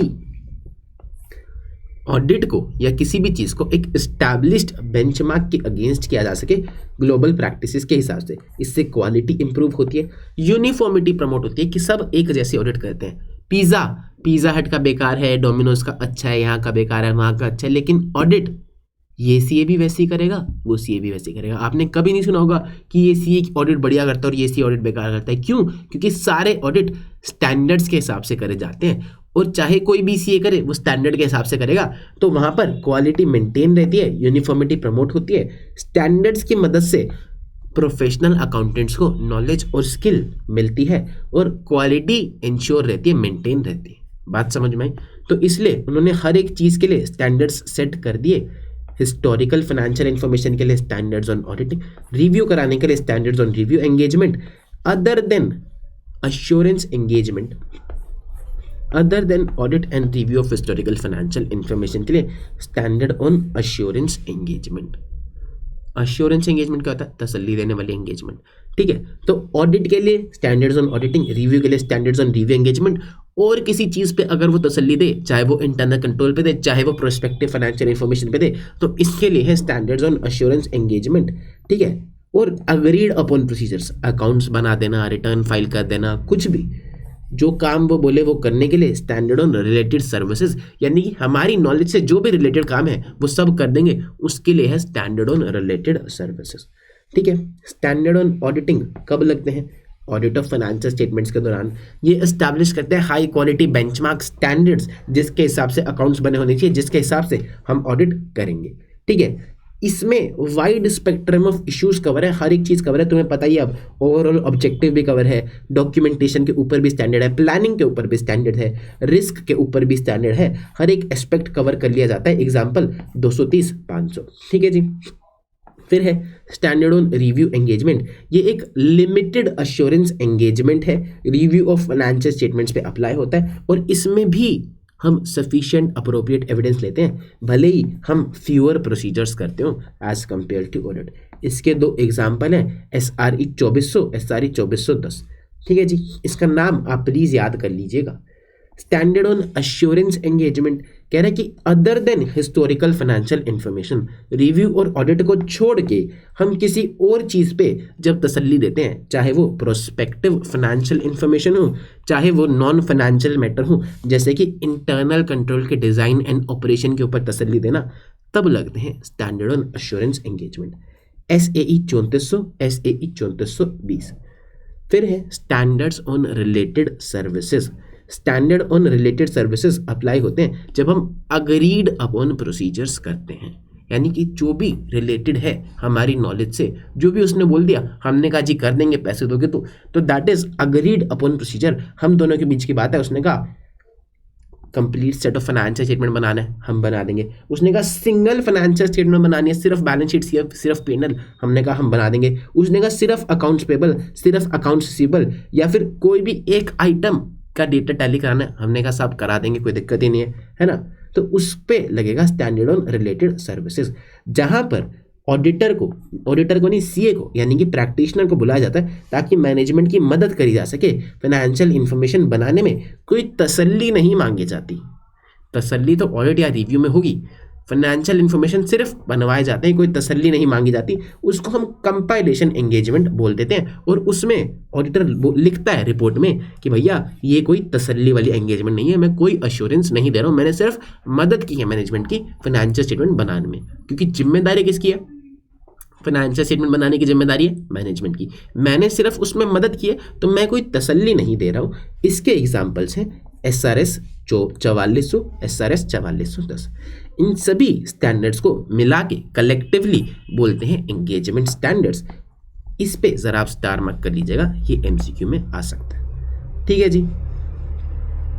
फिर है स्टैंडर्ड ऑन क्वालिटी कंट्रोल। ये वैसे तो चैप्टर 11 में हम पढ़ते हैं, लेकिन क्योंकि ये रिवीजन वीडियोस चल रही हैं तो आपको आइडिया रहेगा स्टैंडर्ड ऑन क्वालिटी कंट्रोल का। बहुत ज़्यादा नहीं समझाऊंगा, वहाँ पर समझ लेंगे ज़्यादा। ठीक है, ऊपर से मैं बता देता हूँ कि भैया फर्म की जिम्मेदारी है, उसके नीचे जितनी भी सर्विसेज हो रही हैं, audit, review, other assurance services, related services, उन सब की क्वालिटी मेंटेन करना फर्म की जिम्मेदारी है. A firm's responsibility for its system of quality control for the conduct of audit and review of historical financial information and for other assurance. SQC1 issue करा गया है. ये बोलता है कि भैया ऑडिटर और प्रैक्टिशनर को एक सिस्टम ऑफ क्वालिटी कंट्रोल लगाना है अपनी फर्म में, ताकि वो प्रोफेशनल स्टैंडर्ड्स के हिसाब से काम कर सकें. ठीक है जी. कह रहे हैं कि इसका बेसिक ऑब्जेक्टिव है कि फर्म अगर कोई भी सर्विस दे तो एक सिस्टम होना चाहिए ताकि स्टैंडर्ड्स का कंप्लायंस इंश्योर हो सके, कि हर कोई स्टैंडर्ड के हिसाब से काम कर रहा है वो इंश्योर हो सके. इसका एक सिस्टम होना चाहिए. System of quality control issues ensures issuing of appropriate report. अगर आपके यहाँ फर्म में एक सिस्टम ऑफ क्वालिटी कंट्रोल होगा तो उससे आपको तसल्ली रहेगी कि भैया जो भी रिपोर्ट हमारी फर्म के बाहर जा रही है वो सही है. ठीक है जी. And to be applied for services covered by engagement standards, यानी कि हर एक चीज़ standard on auditing, audit, review, other assurance और रिलेटेड सर्विस, चारों ही चीज़ों पे SQC1 अप्लाई होगा. फिर वो कह रहे हैं duties in relation to quality control standard. Last topic, very easy, very important topic. क्या बोलता है? कह रहे हैं प्रोफेशनल अकाउंटेंट्स की ड्यूटी है ये देखना कि वो सारे स्टैंडर्ड्स को फॉलो कर रहे हैं. अगर किसी वजह से कोई ऐसे सर्कमस्टांसेस आ सकते हैं कभी वो स्टैंडर्ड्स को फॉलो नहीं कर पाए, तो उनको क्या करना है? ऑल्टरनेट प्रोसीजर्स फॉलो करने. कह रहा ऑर्डिनरली तो ये फॉलो करने ही होते हैं, लेकिन ऐसी सिचुएशन आ सकती है जहां पर कोई एक प्रोसीजर इनइफेक्टिव है. फॉर एग्जांपल, उसने बाहर एक्सटर्नल कंफर्मेशन के लिए किसी डेटर को चिट्ठी भेजी, वो डेटर रिप्लाई नहीं कर रहा. क्या करें साहब? अब उसको देखना है, ऑल्टरनेटिव प्रोसीजर परफॉर्म करने हैं और लिखेगा कि मैंने और क्या दूसरे प्रोसीजर परफॉर्म किए जिससे मेरे को तसल्ली हो गई, पर्पस अचीव हो गया, और मैंने क्यों दूसरे प्रोसीजर परफॉर्म किए. क्या प्रोसीजर परफॉर्म कर सकता है? डेटर जवाब नहीं दे रहा तो वो देख सकता है कि भैया डेटर एग्जिस्ट करता है कि नहीं. कैसे? ई-वे बिल बनाया होगा, शिपिंग डॉक्यूमेंट्स होंगे, है ना, उनके बीच की कोई कम्युनिकेशन हुई होगी, उससे कोई पैसा आया है क्या, बैंक स्टेटमेंट चेक कर सकता है. ये सारी चीज़ें वो देख सकता है. ठीक है. तो ऑल्टरनेटिव प्रोसीजर्स क्या परफॉर्म करे, क्यों परफॉर्म करे, हर एक चीज़ डॉक्यूमेंट करनी है और ध्यान खींचना है लोगों का कि यार मैं ये वाला पर्टिकुलर SC के रिक्वायरमेंट फुलफिल नहीं कर पाया, इसलिए नहीं कर पाया. सिर्फ डिस्क्लोजर देने से उसकी जिम्मेदारी खत्म नहीं हो जाती है. अल्टरनेटिव प्रोसीजर्स परफॉर्म करेगा और पूरी तसल्ली लेगा तब ही रिपोर्ट देगा. सिर्फ डिस्क्लोजर दे देना कि भैया वो रिप्लाई नहीं दे रहा, उससे उसकी जिम्मेदारी खत्म नहीं हो जाती. उसको अल्टरनेटिव प्रोसीजर्स परफॉर्म करने हैं और उनका ध्यान भी खींचने कि भैया कैसे मैंने अपने ऑब्जेक्टिव को अचीव किया. बात समझ में आती है? क्वेश्चन नंबर 11 ला मैं तुम्हें दिखा देता हूँ. कह रहे CAP बाबू ऑडिट कर रहे थे फाइनेंशियल स्टेटमेंट्स की, वो एक्सटर्नल कंफर्मेशन ले नहीं पाए थे डेटर से क्योंकि कुछ डिफिकल्टीज आ रही थी. ठीक है. लेकिन ऐसे बोलता है कि आपको लेनी है. एक्सटर्नल कंफर्मेशन नहीं ले पाए थे तो उसने क्या करा? सेल डिटेल्स देख ली, ई इनवॉइसेस देख लिए, ई-वे बिल देख लिए, पेमेंट्स को ट्रेस कर लिया, बैंक अकाउंट को ट्रेस कर लिया. अब उसको तसल्ली हो गई, सारा एविडेंस उसको मिल गया.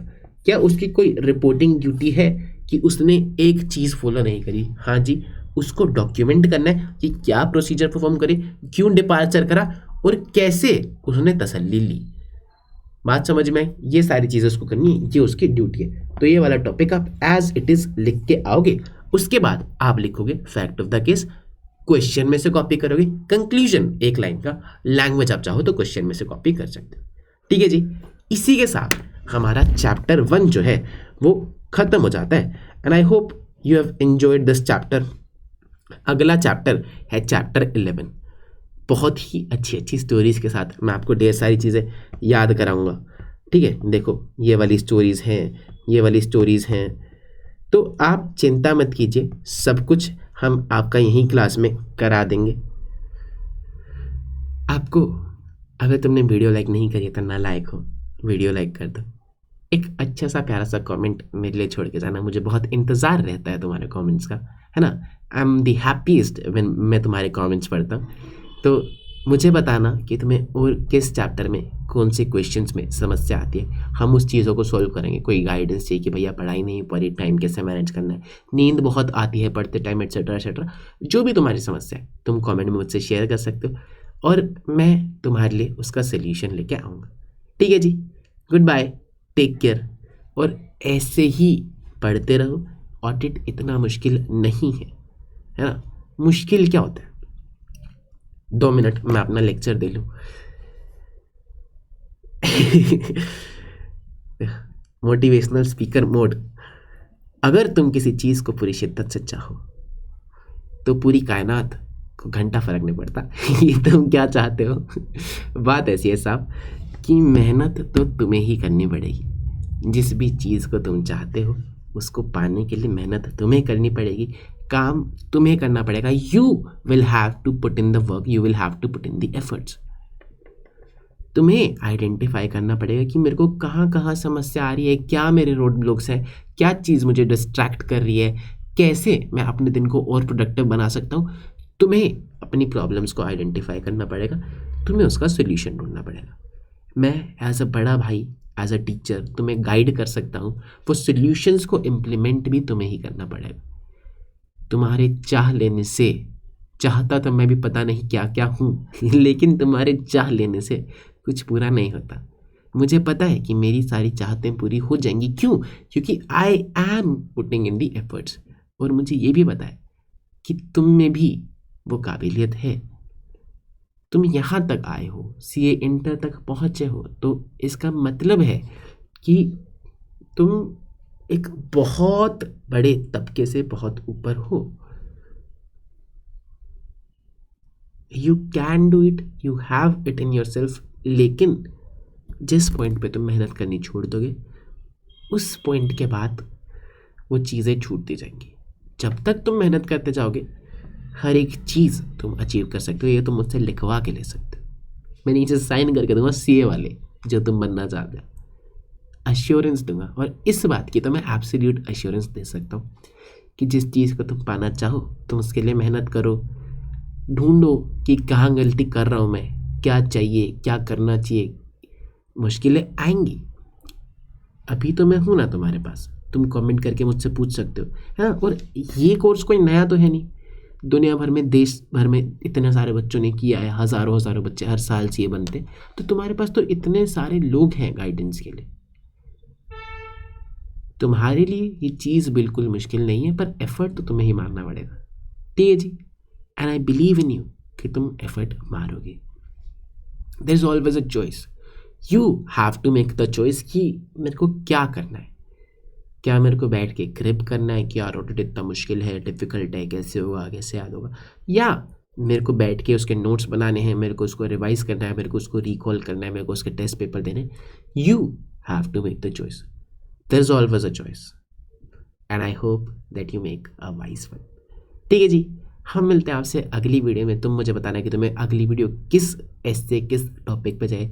तब तक के लिए good bye, take care, love you ढेर सारा।